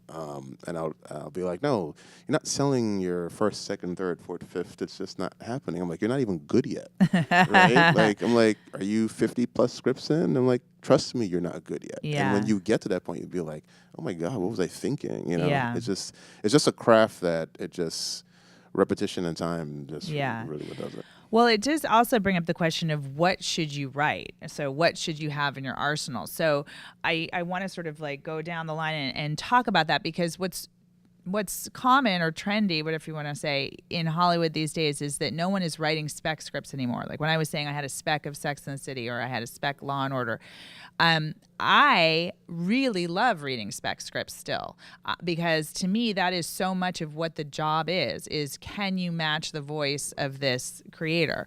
So in fact, I hired someone on Unreal who had written a Mad Men spec, and it continues to be, you know, one of my favorite specs that I've ever read. But everybody will tell you to write a pilot. Everyone will tell you to ignore what I just said. But I feel like you should have both. I feel like you should, and part of the reason for writing specs too is to find out, for example, are you a comedy writer or are you a drama writer? You know, and you might be funnier than Paul Rule, but should you be a comedy writer, Paul? I don't know if he's going to watch this, but and so I was like, well, let me see. So I wrote a Will and Grace spec, and I very quickly found out I am not a comedy writer. But then there are a whole lot of different dramas too. I mean, you know, all of my examples are so dated, but it's like I did have a Law and Order, which I saw that there was a part of the procedural that I appreciated, sort of the cleanliness of the structure, but I really loved writing character stuff more. And at that time, it was a lot of teen was the only way to go if you wanted to write characters. So I wrote like a Gilmore Girls spec. But then I wrote a Nip Tuck spec because that was more adult and edgy, and that was much more, you know, what I wanted to do. And this was all before I was writing my own material. So I think it's really good as even just an exercise to write that stuff and find out what do you love, what are you good at, that kind of thing. And then to also have the pilot, which shows, you know, your own voice and what you're interested in, you know. So you talked about the James Hogue script that you had, but what are other scripts that you had written when you were just starting out? Yeah, I'd written a couple of like, they could loosely be called features at Princeton. I mean, it was like an 80-page. It was like a feature that wasn't long enough, or just stuff to kind of like flex those muscles. And the first like proper script I wrote was a 30 Rock spec. And I still will, I think it's the best exercise to learn how the structure of TV works. Like whenever I have writer's block, I'll watch new shows and I'll outline them. I'll like write down what happens in each scene, and I'll look at how that show, how their structure works, how that flows. So I still do that. But then I wrote, I wrote like a frontier pilot about like, you know, colonization. And so, because this is something people ask, is that if it's going to be your calling card and you're saying this is who I am, right? Does the script need to be somehow personal to you? Well, I mean, I think because you are a colonizer. Well, I mean, a lot of the scripts that have gotten more attention are personal to me. I'll say that. Okay. You know, like the sample that goes around, my parents are farmers. I wrote this pilot about like the death of a small town in Texas. And people respond to that because then you have a meeting and it's like, this is my story. Yes. There are lots and lots and lots of really good writers in LA. They want someone who they want your life experience. They want to steal from your life experience if you're on a show. So I would say personal tends to be better. But I mean, good writing is good writing. Yeah. And the James Hogue thing was kind of part of your story too, because you're like, I went to Princeton. You went to Princeton. And I changed him into a Mexican kid who was like an undocumented immigrant, and that was the reason he was a con artist and stuff like that. So yeah, I mean, I've written probably like 20 pilots or something, and most of them are bad. But it's like you just sometimes have to get it out of your system. Yeah. Yeah. And I know sometimes when people say like, oh, you should write something that's personal, some people feel like, well, I haven't had the most interesting life. You know, I don't have a parent who turned out to be trans, for example. Like that's where transparent came from, right? So I don't have that to write about. And so I think one of the exercises that can be interesting is to look at, well, why do I love this show? Like, for example, Nip Tuck. Like, you know, it's like, why was I very interested in this show about plastic surgery? You know, like that, like, what was it about it? And so I think you find a way in, and the pilots that I'm writing right now are not, like there is a kernel of the idea in one of them that has to do with female identity and desire within the construct of a monogamous relationship, a marriage. And like, I'm a wife and I'm a mother and I can understand that. But the rest of what happens is so not personal. But I think you can find, what I'm saying is like some piece of it that you say, this is what it is. Yeah, and it could just be a nugget. It doesn't Yeah. have, that's all it has to be. It has to be something where you can talk about why you're the person that should be writing this script. Yeah. Like I've written pilots, I wrote like a legal drama. Set in Austin, you know, it was a fine script. It was like a broadcast pilot, you know, and they were like, you're not the person who should write this. You know, this is about like a female lawyer going through these problems, and like if you go into that network, what are you gonna say? And I was like, but I mean, it was true. I had just written it because I was like, I guess I should have a broadcast script. Which is not terrible advice. I mean, like with what you guys are talking about, like you want to be ready. It's like you don't want to be doing something that's so not right for you, but at the same time, it's like it wouldn't be the worst thing in the world to have like a great dark cable drama, and then maybe that was the one different. thing I was going to say. I think first of all, you need multiple scripts. I think you should have like 2 very, very, very solid pilots, maybe a spec, maybe a feature. Because if you find someone that likes one thing, like a manager, an agent, they're going to be like, can you show me something else normally? None of these rules are very firm. But I would have like one weird voice script that's like, what's your dream show that people are going to say, that's never been on TV before, you can't do that. And then what's your sort of more just... Don't worry, I can be normal. Don't worry, I can be a normal writer. Yes, yeah, exactly. yes. So that's cool. what I would say. And Rachel, can you talk about what your script was that you gave to your professors and then to David Chase? Oh, sure. It was about a sexual dysfunction counselor who treats Hasidic Jews. Is that the world that you come from? That is not the world that I come from. I did grow up in Brooklyn, but I grew up in Fort Greene. There are not a lot of Hasidic Jews. My grandma and my family is Jewish, but my grandma was Orthodox, so she was religious, and she referred to the Hasids as a cult. So we did not have anything to do with them. But I had a bunch of medical problems in college, and some of the medical problems are talked about in the show. Oh, cool. And so that would be my personal connection to it. My inspiration for it was reading an article about the sexual dysfunction counselor and doctor who treated Hasidic Jews, and I was like, oh my God, they have the same medical problem I have. And it was really difficult for me to deal with this in college, and I actually used to commute to New York City 1 day a week in college, which was difficult. It's like hard to leave school, but there were no doctors in Princeton who could deal with it. Wow. And my dad would drive me back every week, and we'd have brunch at PJ's Pancakes, which was really nice of him. but so I was thinking about, if I have these weird struggles that are so hard to deal with, what is it like for women in this reserved, cloistered community who are dealing with this and feeling like shame and anxiety? So that was my connection, and that would be my advice, that I think everyone should write what they want, because writing, and I think the great thing about writing and TV and film is the ability to empathize with people who are different than you. And it bridges barriers, and you see yourself in people who live these completely different lives. And I think, in a lot of ways that goes to what you were talking about with politics. It's one of the best ways to like bridge really intense political divides between people. And so my advice is to just look for that personal connection. So one of the next... What did you write after that? That's what I was going to ask, yeah. Well, so then, funny enough, I wrote a pilot about 2 girls living in Thailand. And my agent was like, I think you're too close to this. And it was very, writing about something that was really personal.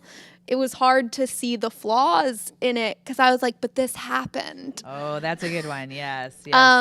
So then I really did want to talk about gender dynamics in Asia. So I wrote a piece set in the future about mail order brides from America who are sent to China to deal with the gender imbalance there. Oh, wow. That's a good idea. But I've written tons of other things that nothing has happened with. I wrote a piece about a boy band. I'm obsessed with pop music. And this was right around the time that One Direction was breaking up. And I was really into the idea that these boys had like this groomed sense of masculinity, and they weren't allowed to actually be men because you're constantly catering to a preteen audience. So I wrote about this boy band. I wrote a piece about Helen of Troy and what her life would be like when she comes back to Sparta post Trojan War. It's kind of like I'd watch that. Who's Afraid of Virginia Woolf, but like the I Love Lucy version. There's other stuff in there too. But not always drama though. No, not always drama. But I've never written a spec script, and I've never written a feature. But I guess I do also write short stories and plays. Yeah. And at this point, I mean, there's no reason for you to write a spec. Spec meaning existing. Spec can mean a lot of different things. It means just on spec, no one's paying you. But in this case, meaning like an example of an existing show. But you wrote all those other pilots on spec. Yeah. Okay. And so we've talked a little bit about yours, but can you say what that feature was about the one that you thought was going to sell? The very first one? Yeah. It was a story of a very ancient order of holy knights, the last descendant of that group, combating the last descendant of their eternal enemies, what I call chaos demons, and their sort of last confrontation was happening with Miami as a backdrop. One day I'm going to pull it out. For sure. People were like, "Oh my God, this is cool." And P.S. that could probably be TV now. Yeah. There's a lot of things to pull out to get to. But in terms of the things we were talking about, in terms of the arsenal of a writer, what you should have, the couple thoughts for me is the first thing you should do is write a lot. Don't be precious, which I think conflicts a lot of writers, especially early on. I think I nursed the first script I ever wrote for like 4 years, like just trying to get it better. Just write it, finish it, and move on. And sometimes, when the thing you realize, 5 scripts in, I'm better at this thing, you may go back and fix that early one if it still drives you later. So write a lot. Spec, not spec. Specs weren't a part of my own particular path. I do have friends years ago who went through some of the programs, and I know for the programs, I think I don't know if they still some of them you do still need it. They still need a spec. And then the sort of TV feature thing. I mean, it's personal for me, so I'm of course wholeheartedly about having both of them. But the example I'll talk about. So for you guys, it's actually a thing we often say that the hardest job to get is actually the second job, right? And so I have a good buddy who I told a couple of years ago when he was working in the TV as staff writer, I said, write a feature, just write a feature, have a feature. And lo and behold, He didn't get a second job. He was hung up for, what would have been months and months and months. And that feature ended up getting him feature work.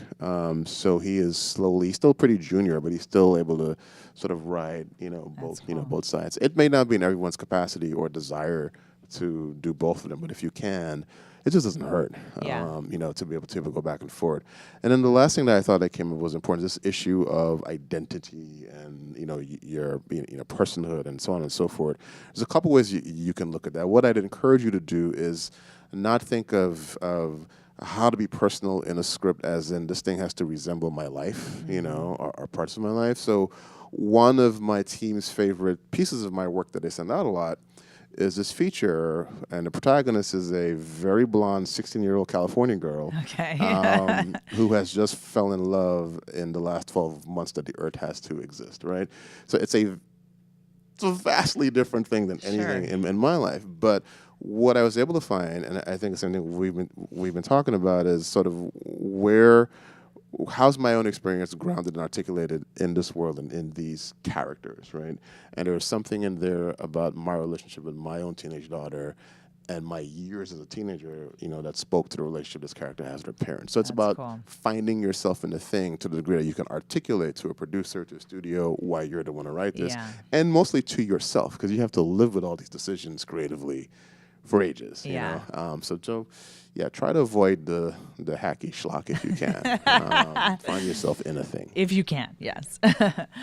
Okay, Julia, do you want to talk about what sort of scripts you have been writing? Sure. And I think actually to the point of comedy versus drama and writing to figure that out, I thought I was drama. Like, I was not funnier than Paul Rule. I was not funnier than anybody. So I came in being like, genre, drama, that's my thing. That's all I'm going to do. And then kind of through happenstance, ended up working for a comedy writer and working on a dramedy show. But then he was developing all these comedies. We had a ton of comedy writers on League, and that was more straightforward comedy. And one just came out. Like, that was the fastest writing I've done on any script I've written. The comedy just happened, and it's half the length, so that's easier. But it was like, oh, I guess I'm kind of funny. I can do this. And suddenly it was like, okay, I do both. Maybe I do that. I don't know. But it kind of opened up that whole world of like, okay, this is an option on the table that I did not think was on the table. And actually all three of the samples that I have that I can send out right now are all genre. So to the point also of having something for everything, I do think that's something that will be a bump for me because I love genre. That's what I'd like to be doing. That's the kind of show I want to be working on. But what if something comes up that actually would be a good fit or that I have a good background in and they're sending a comedy about vampires? It's like, it's harder for them just to read the script and go, oh yeah, she'd be great. But also blood-sucking millennials? Like, okay. Right. So it's the one thing that I've been realizing, especially going in staffing this year, is okay, I don't have a contemporary non-genre calling card. And so I'm ready, but I'm ready for very specific things. Okay, that makes sense. Yeah. Not a complete answer, but I would say one thing. As someone that's currently reading scripts to hire people,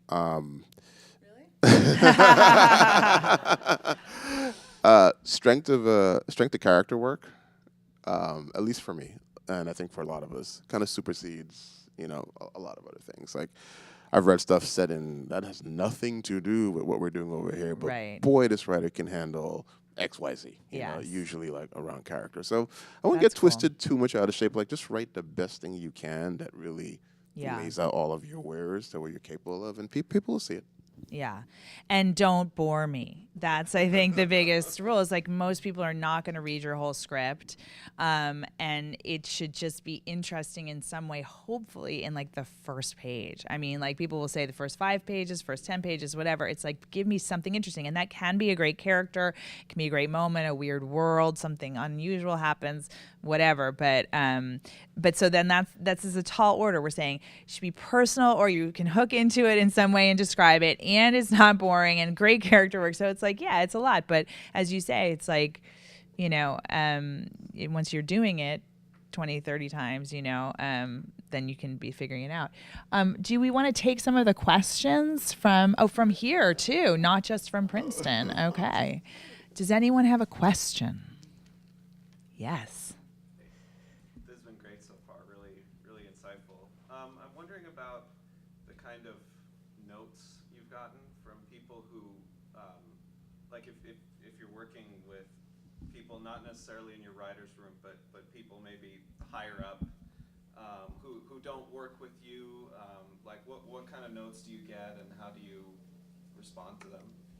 Okay, so I should repeat the question for the people at Princeton. So the question is notes and talking about the kinds of notes that you get, not just from the people that you're working with in your writer's room, but up the line, I guess you mean like from studio, network, producers, actors, everybody is going to give you notes. And how do you deal with that? Is that part of the question too, I guess? So I can just give you a pretty specific example that I've talked about publicly a lot. So when I pitched the third season for Unreal, so Unreal is a show, it's set behind the scenes of a competition dating show like The Bachelor. And when and the third season was the first season I was promoted to showrunner, and we had talked from the beginning of the show about doing a female suitress, so a bachelorette.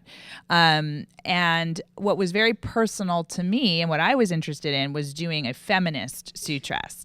And a woman who was sort of, had become very successful at work, but the higher she climbed up the ladder at work, the harder it was for her to find a guy, to the point that she thought going on a reality show was maybe a good way to meet guys, or at least have everyone in America know who she was. So, but it was very personal to me. I was 37 by the time I met my husband. I saw the vitriol that Hillary Clinton was receiving on the campaign trail. I thought a smart, strong woman is really scary and intimidating to a great portion of this nation.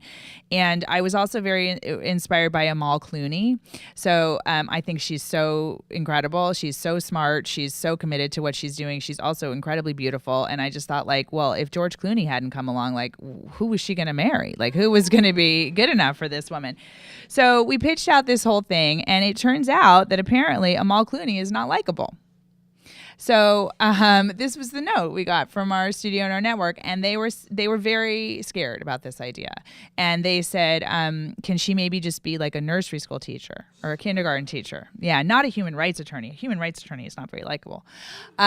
So because I felt so personally about this, I really went to the mat, and I even said, like, this is you're being anti-feminist. I said, to say that someone who is incredibly successful and driven in their career is not likable, that, we just had 2 seasons of very successful guys. Like, I went through the whole thing, and I really fought for it before I had a chance to think, oh, they're going to think I'm bitchy or difficult or all of those other things that especially female showrunners get tagged with. But we did make some concessions. I mean, she was not a human rights attorney. She was in tech, because tech is sexy and that's likable.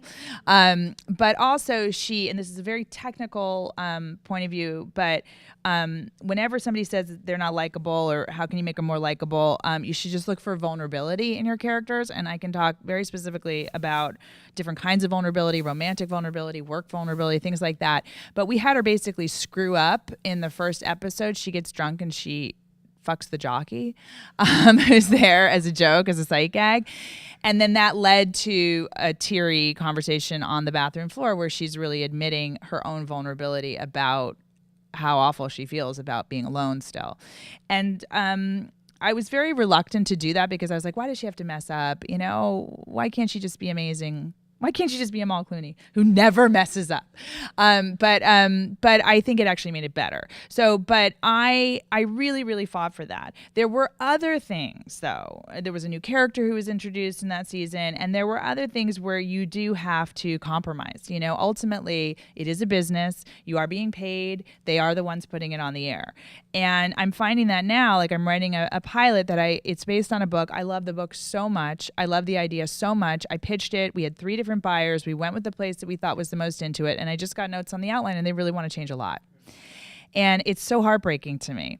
And so I'm trying to do the things people talk about where it's like you find what's the note behind the note and how can I change this? But I think what's really essential is you find what is the thing that is the thing for you?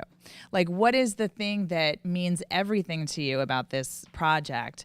And you got to cling to that and not in an argumentative way, hopefully in a way that you can live with and they can live with too, you know. But taking notes is an equal part of your job as being a writer. I mean, it really is. And looking for a way to implement them that doesn't screw up your material. But let's everybody sort of talk about that. I mean, when you're on staff of a show, you're sort of just doing whatever your showrunner says, and then you're really at the mercy of, is your showrunner going to stand up to that studio or network and fight for this thing? And how will they and how will they not? You know, and other showrunners have certainly more clout than others. Like when I hear stories like Shonda Rhimes can say, I respectfully decline your notes. Like I could never say that, you know. But it's a good question. Do you want to talk about it? Yeah. When I've developed, the notes that you get when you develop are very different from when you're like in a show and you're just working on a certain episode. When you're developing, you're getting a lot of like, you know, are we setting ourselves up for success? How is this going to last? How is this show going to last for 5 seasons? That kind of stuff. There's a lot that goes into TV writing that has nothing to do with you sitting in a room by yourself and writing, and that's something that I think I didn't know. You're getting hired. Probably 2/3 of the job is not actually like just writing. It's like you're sitting around a table arguing with people about the lunch order, and then about like, you know, what is this show going to be? What's happening in this episode? And it's a sort of collaborative dialogue.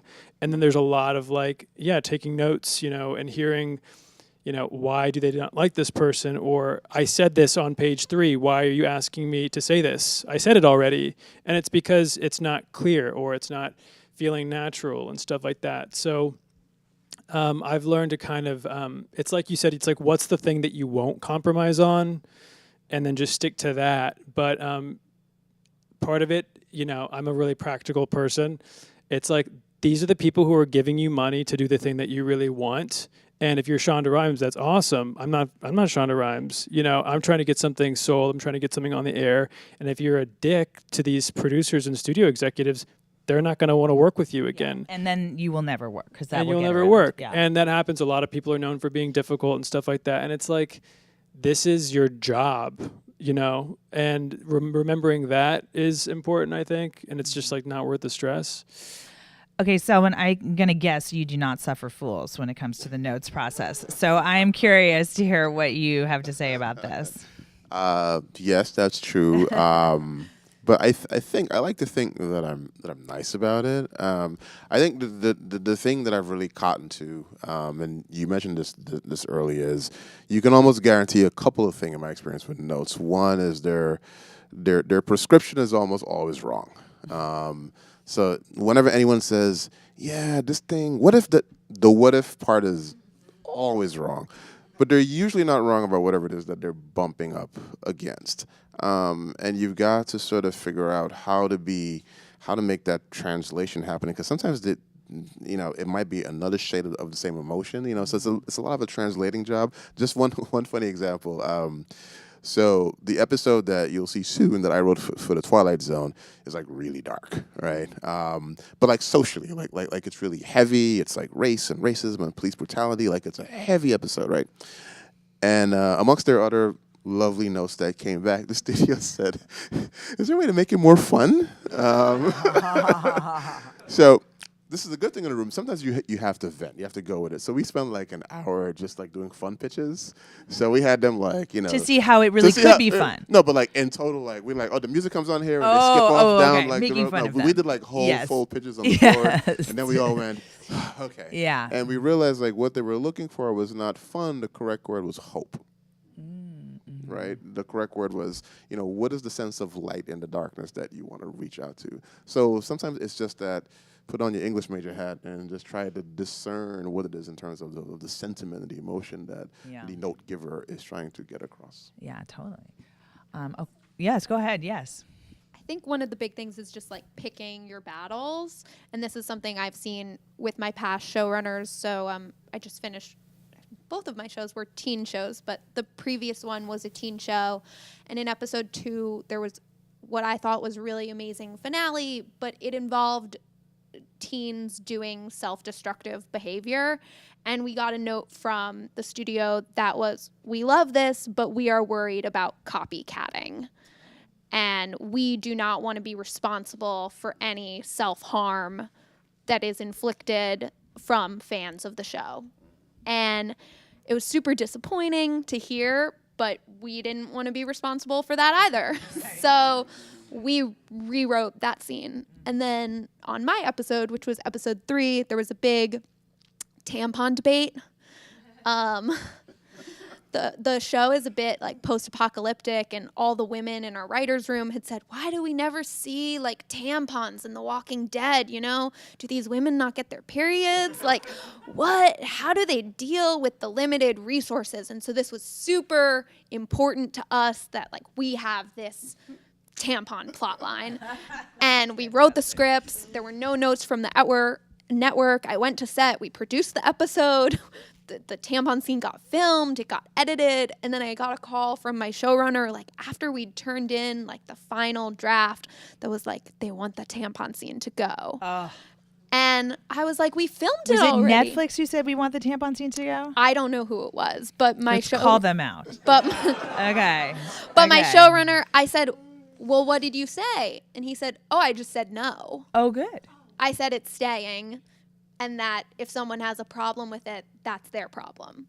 And so what I saw from him is that he picked his battles. On episode 2, where there was something that he thought we could potentially be responsible for inflicting ideas that spark self-harm, he was like, that I'm going to compromise on. On this tampon thing, I don't see how that makes people uncomfortable. And who's that showrunner? Chris Kaiser. Chris Kaiser, yes. We like to give shout outs for good things too. Yeah. He's Chris great. Kaiser, yes. You definitely want to work with him. Yes. Okay, good.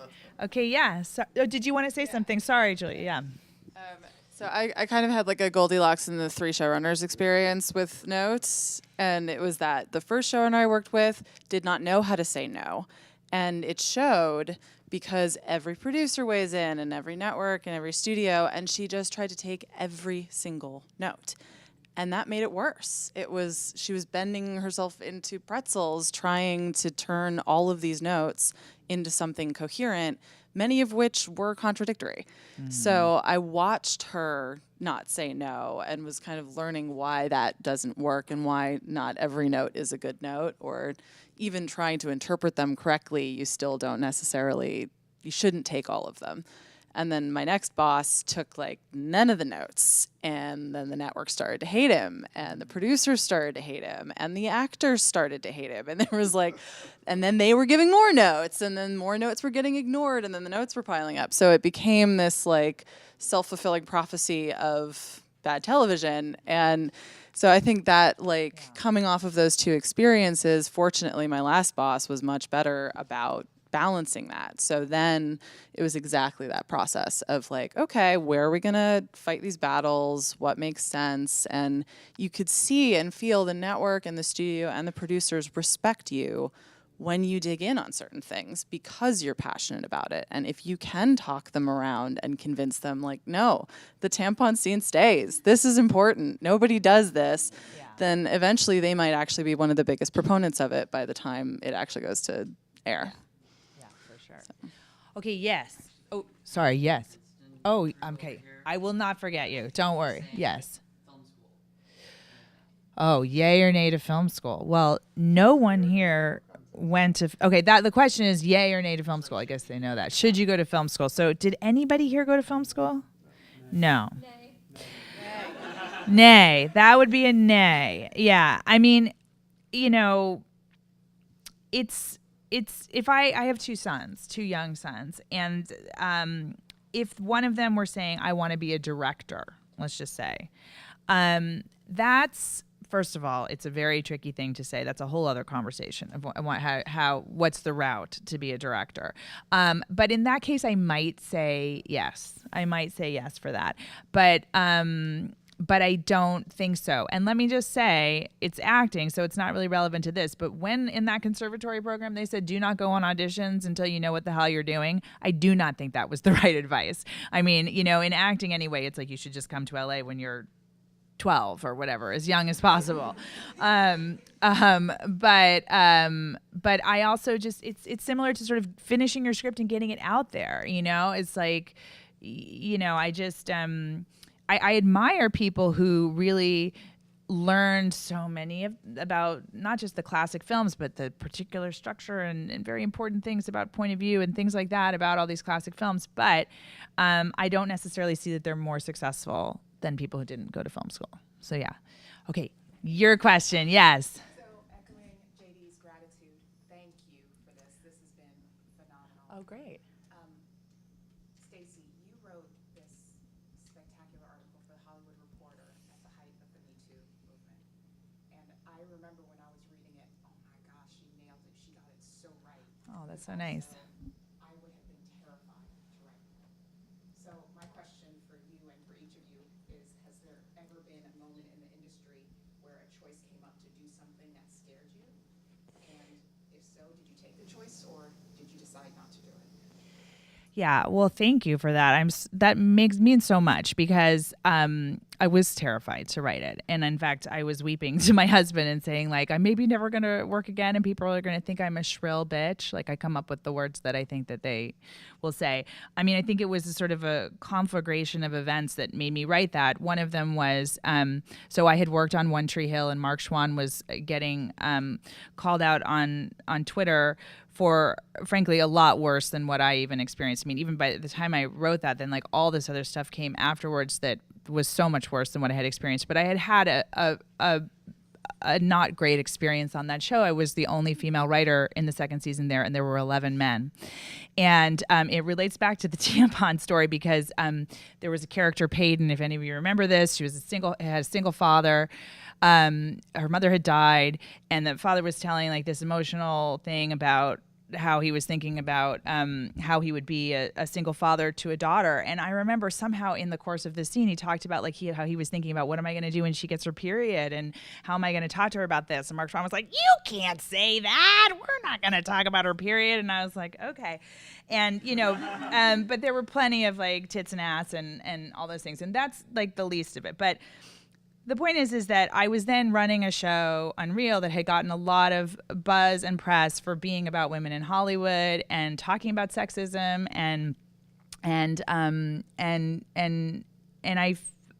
also I had written a pilot about my time at One Tree Hill, and this is a mistake actually that I made and that I at first did not change all the names. Okay, there was not a Mark Schwann. The boss was more based on Donnie Deutsch because it was set in the world of advertising. But there were a lot of people who were really angry about that pilot. But it was known kind of a little bit within this small circle of TV writers, like that I had been on One Tree Hill, that I had written this pilot, that I had this experience, and that I had sort of outed them for it. And so all of those things kind of made me feel like I need to say something, and like I said, what other women experienced was far, far worse. And I think that was part of what I was trying to talk about in the article, was that there is such a wide range of bad behavior in this town, everywhere from rape, frankly, and sexual assault to unconscious bias. And it's all bad. I mean, yes, some of it is illegal and worse than others, but it's all bad. And I think we need to become conscious of all of it, And I think that we're at an interesting time in the industry now, where at least there's talk about being conscious of these things and hiring more women and people of color and having more outlets where more stories can go. But there's also a fear that it's a lot of lip service, and that you're still going to get a note about being likable or I don't know what, So there's still a lot of work to be done, but it's terrifying. It's terrifying because you are in this business, which is completely based on relationships and reputation. So it is terrifying. And I mean, it just means the world that it meant something to you, because then I'm like, okay, well then it was worth it, I just think also at the end of the day, like, yeah, it's really fun to work in Hollywood and I want to continue to work in Hollywood, but I also don't want to cave in on myself because I know I've been a bad person and not stood up when I should have stood up for things. Do you guys, are there terrifying things you have done? I guess I feel slightly sad I haven't done more. I feel like I'm a young writer and I've seen stuff that I haven't been able to speak out about because I feel like I don't have power in the moment. So one story I'll tell is when I came out to LA for the first time for my Couch and Water Bottle tour. On one of my meetings, I was made very uncomfortable in my meeting by this executive who ended up telling me about the first time he ever got a blowjob. And I remember saying to him, I was like, I don't need to hear this. And he was like, I heard about your medical odyssey for your pilot. Oh, so he thought it was okay to talk about it. And I was like, I don't really see how it's similar, but I just sat through it and smiled. And then I left the meeting and I got picked up by a very nice mailroom driver from UTA. And I was in the car with her because I didn't have a car and I didn't even live here. And she was like, how was your meeting? And I was like, it was so weird. It was really weird. And I was very upset, and she dropped me off, and I got a hamburger with my aunt, and the weirdness just kept like flaring up, and I felt super uncomfortable. And I called my agent, and he was like, wow, that's weird. He was like, I've never heard a story like this about this guy. And I was like, well, what do I do? And he's like, well, I don't know. I guess we don't do anything because like this wasn't like a crime. He didn't harass you. This was just weird. He was like, go out to dinner, like have a drink, like have a good night. And I felt super uncomfortable, and I called my boyfriend, and he was like, at the time, and he was like, maybe you shouldn't tell your personal stories anymore. Maybe it just like invites other people to feel like they can share their personal stories. And then I called my dad, and he was like, he is wrong. He was like, you should always be empowered to tell your personal stories. And if other people use some profanity about it, like that is their problem. And so anyway, nothing really happened with this moment. I ran into the dude at the upfronts party a year later and was like, hi, so good to see you. But then a year after that, I got a phone call from my agent's assistant from 2 years ago who had been on the line when I called and told the weird story. And she was like, hi, Rach, I just got offered a job by X executive. Is that the person who did that thing to you? Mm-hmm. And I said, yes. She goes, great, I'm turning down the job. I hope you're having a good day. And I was like, that moment really made my day. She now works at Archer Gray for an all like female production company in New York.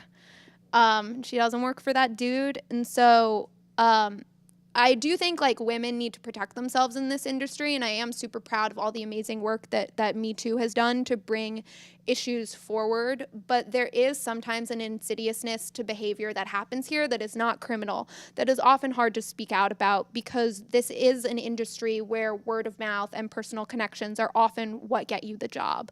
But in that same sense, like there is a whisper word of mouth women's network that has been keeping women safe in Hollywood for years. And so like share those stories with your friends, and it might not feel like you're taking a huge like grand stand in the media, but it does help, I think. Yeah, for sure. Okay. Yes. Someone here from Princeton was saying a simple question is like, what are the considerations or obstacles one should expect to face as a woman going into the industry, and would you give specific advice for them when moving out here? Interesting. Well, it's interesting. I do think the times are changing. But I don't have to repeat the question. They heard it there. Yes. Oh, okay. So the question is, what can you expect as a woman coming out into the industry, or I frankly would imagine as a person of color, right? And what should you be alert for? I mean, I can only speak obviously as being a woman.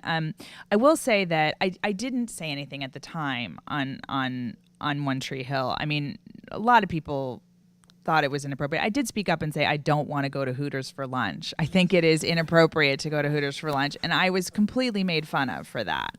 And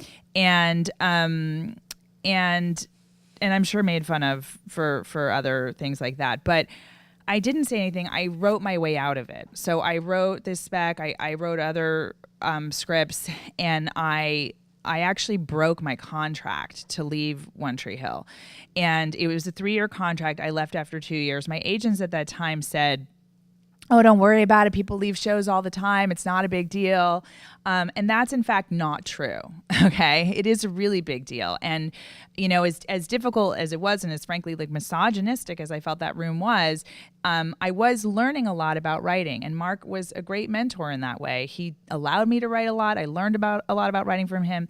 And he clearly valued me as a writer because he wasn't so eager to just let me out of my contract. And it became a real issue. They finally did let me out, but I was leaving to go work for Glenn Mazzara, who is another great person who I do like to give shout outs to the good people. And I went to go work with him on a show. But then that show, you know, whenever it got canceled or whatever, I was told, we have a Warner Brothers problem. And it was that they were not willing to even meet with me for any shows because they were so mad at me for having broken my contract. And I was like, holy shit. Because like I'd been in the Warner Brothers Writers Workshop. Every show I had been on up until this point, 3 shows, had been Warner Brothers shows. It was the only place I really had contacts that I knew. I was so scared. And my agents at the time said, don't worry about it. These executives change over all the time. You don't, you know, they'll forget about it or there'll be new people there. And in fact, that's true. But again, you have to take like a long-term view of that. So the question though is like, are you still going to end up in a room where people are making you feel uncomfortable? And I think that you might, you know, I mean, I think again, people are so much more aware of it and where I care about it more, it's like, yes, it feels uncomfortable and, you know, you're up at the board, you're the one writing on the board and they're talking about your ass or they're looking at your ass or whatever. And then, but what I care more about is how they're writing the female characters and what doesn't feel honest or truthful and how you're made fun of when you're pitching the period storyline or whatever. But I didn't say anything. And I know Krista Vernoff, who is now the showrunner at Grey's Anatomy, she said a great thing where she was subjected to some stuff too along the way, and she just said, she kept her mouth closed and she said, I'm going to work my way up so that I can be a woman in power and I can do things differently, which, wow, she sure has. I mean, she's such I'm so admiring of her and what she's doing on Grace. But so I think that you have to be strong because you have to be prepared to navigate that. And it's like, there's so many considerations. It's like, well, you want to be cool. You don't want to be like, you know, get a reputation of like not taking a joke, you know, not being able to hang with the guys, those kinds of things. And, but again, these things are changing. I mean, I look at somebody like your age, I mean, you guys, and I just go like, you would never put up with this stuff. Like, I'm embarrassed to have said like what went on. Like, I feel like you would have walked out the door, you know? So I do think that things are changing, but I think you have to be prepared. You have to be prepared for a guy telling you the story about his first blowjob in a meeting. And just know, like, don't let a few bad apples ruin the barrel, as my grandma used to say, you know? I think the big thing now is there are amazing efforts to get women and people of color and more diverse voices in writers' room, but don't let anyone tell you the only reason you're there is because they're looking to diversify. And it's like, oh, it's so easy for women to get in a writer's room now. Like, everyone wants to hire a woman. I think that can be really like damaging to your self-confidence, and that everyone should remember, if you're there and sitting at the table, it's because you're a really talented writer. And that means that you've been hired so that people can hear your voice. And so even if you were hired because someone told you they're looking for help on the female characters, like, contribute to the heist plot line or the mystery. You know, don't let those pigeonholes like weigh you down, and in some ways you like write your way out of the stereotype. You know, you're there to give voice to underrepresented characters, but don't let that be the only place you feel comfortable to contribute, because you're very talented or you wouldn't be there. I think another thing that's really important is women amplifying other women's voices in the room with support staff at all levels. Because for me, like the last show I was on with League of Their Own, it was actually incredible. It was almost all women.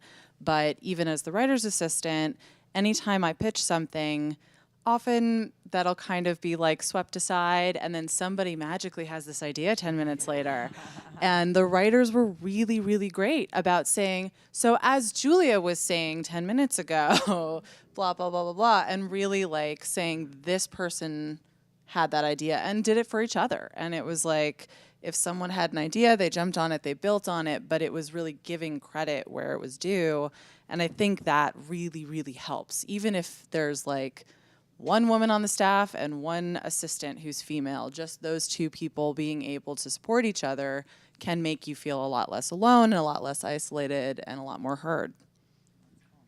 So we have time for one more question from the room. Did you want to say something about that, Selwyn? Oh, sorry. Yeah. No, just really quickly, since I'm the first person. I'd say it's a great moment in Hollywood right now. But here's the thing. I'd say can't see you guys looking, but if there are people of color amongst you, I will say that Princeton is good training. Princeton's really good training for being here. I remember my freshman year, somebody at school doing the usual dance, and as a student of color, something you get accustomed to, but the sort of like, sniffing down the nose, you're only here because you're of color. And I said, dude, I'm here because my board scores are higher than yours. But it's an attitude that you get used to. Or you don't get used to, but you learn how to navigate it. You're used to being the only or one of the few. So in a lot of ways, the same emotions that I remember walking on Princeton my freshman year. I mean, I went to a very diverse public school. And I remember coming into school, and all these kids in Princeton went to Exeter and this and that and that and that, and I'm the only one who looks like me. And it was it's a minefield psychologically, especially because writing is already sort of an inherently weird, lonely psychological profession. So it just sort of piles up. But some of the scar tissue that I think I developed at Princeton helped me today. And the other thing that's going to help you today, which is easier in this moment, is just be. And I think this is women and people of color. Just be your authentic self all the time. Like, I'm me all the time. Like I walk into a room, it's my room. It belongs to me. Right? I don't kowtow, I don't shield, I don't quiet, myself. Be your authentic self in all of that. She said something really, really important. Never go for I'll just speak in my case, oh, hey, we're talking about the black thing today. Someone, what's the black thing? I have no idea. I don't have a magical sort of like, forced connection to all of us. Black people. I can represent me and, and my authenticity and sort of bring that to everything versus everything coming to me. I'm not a huge fan of the word diversity or what it's come to mean, especially in our business. For me, it's really simple. Like, we're just finally trying to make what we do look like the rest of the world. You know what I'm saying? Like, it's not about quotas and numbers, but develop a support network. It's extraordinarily important, at least for black writers in this business, because most of us are in spaces where we're the only one. And it can get lonely. Yeah, that makes sense. Okay, do you want to tell us what the last question is going to be? I think it should be from here. Does anyone else have a question here? If nobody else does, Own it. Yeah. Okay. My question is, what is the first thing you wrote that you were proud of, and why? Period, or within the world of what we do now? Can you repeat that? Okay, yeah. So the question is, what was the first thing that you wrote that you were proud of? And college admission essay, right? And why, right? I mean, I think you always have to feel your stuff is the shit, frankly. I mean, even though at the same time that like, I'm a baby writer, I don't know what I'm doing, I'm going to write something else, but I think you've got to love it. Like, that's what's fun about writing. It's like, is if you love it, So I did love that first feature that I wrote. I mean, it's a British period piece. It's a Celtic Legends of the Fall. This is, now you understand why it's never, nothing's ever happened with it. But I love it, I mean, it's like, these issues of rich guy can't marry a poor girl. Like these things don't exist. And they don't have anything to do with me, but I still just love it. And what I loved about it was that it was really a story of what happens to a man when he trespasses against his own integrity. So he rejects the poor woman who he really loves and got pregnant, and he really does spiral down like into insanity, basically, and then makes everything right in the end. But so I loved it, and I frankly also just loved that I did it. I mean, I think that it's great coming from Princeton because we've all written a thesis. So you can write something that long-ish anyway. You know how to put pieces together and build something and get a completed product, which frankly is a lot. That's something that a lot of people in the world don't have. But I also just think you just got to think like, my next thing is the shit. You know what I mean? Like it was, you come off of a show like Unreal that got a lot of attention and buzz and it was about something and that was amazing. And then it was just like, oh my God, what am I going to write now? And then I'm writing this thing and I'm not so sure how I feel about it. But then when I finish the script, I'm like, oh, I fucking love it. I'm sorry, I'm swearing on our thing. But I think you just got to dig it. It's like, what are you into? Like, what are you loving? And if you're not loving it, then don't write that, I mean, people say like, it's not fun writing. It's fun having written, and yes, that does make sense. But you should find the fun in it, and love it for that. But everyone should say, "What did you?" Yes. What your answer is. My first piece of writing that I was proud of was a class I wrote. Was a paper I wrote in senior year for P. Adam Sidney, and it took me 3 classes with him to get an A. And I found out that he wanted you to write a 3 times longer paper than he asked for. But that was yeah. I mean that. I don't know. Yeah, I think you have to like everything you're doing. Otherwise, why are you doing it? Yeah, and it's always like the next thing that you're working on, you should be super excited about. Yeah, I don't know. Yeah. Rachel? The first thing I wrote that I was really proud of was this play I wrote in 10th grade called Tell Me Gracie. It was an 11-page play about 3 friends involved in a legal activity, 2 of whom had previously dated, and how their breakup was ruining their con artist schemes. Wow. All right. I think this, so. When I was in 9th grade, I won a regional poetry prize. It wasn't my first poem, but it's the first one that sort of did this particular thing. And I think that piece of writing kind of created a formula. That's the thing I respond to through the rest of my career. It was the first thing that I'd written and that had been consumed publicly that had me on the page, right? Like in 9th grade, I write a bunch of papers, a bunch of different things. This is a genuine 3-page, very, overly sentimental teenager's poem, but it was me reckoning and wrestling with me on the page, right? So that I've noticed is a thing with writing that's good. It elicited an empathetic response. I had classmates, teachers who said, this thing makes me remember this or feel this or, go through things. So to this day, like if my writing does that, then I know it's successful. And then the third part is a little selfish. It won a prize. So if I write something that's recognized, then great. But but there have been pieces that maybe have not checked all those boxes. And when I finish something today, and God, what you said is so important. It's you do like. I had to sort of evolve the hate doing it, love having doing it to sort of find the peaks and valleys of love and joy sort of in it. Because there are days where I want to kick that computer. And oh my God. And then there are days when I'm flying downhill on the scene and it is the most amazing. It feels like going down the ski slopes and being coked up and weeded up at the same time. I think. I don't really know what that feels like. But yeah, I think if you're lucky enough to have done something that at least inhabits a formula, just trying to just remember those feelings. So that was a piece that did it for me, and what I try to hold on to now. Yeah, I would say the first draft of anything. It's like you kind of have to be like, this is amazing, and then the second you hit send, you're like, this is the worst thing I've ever done.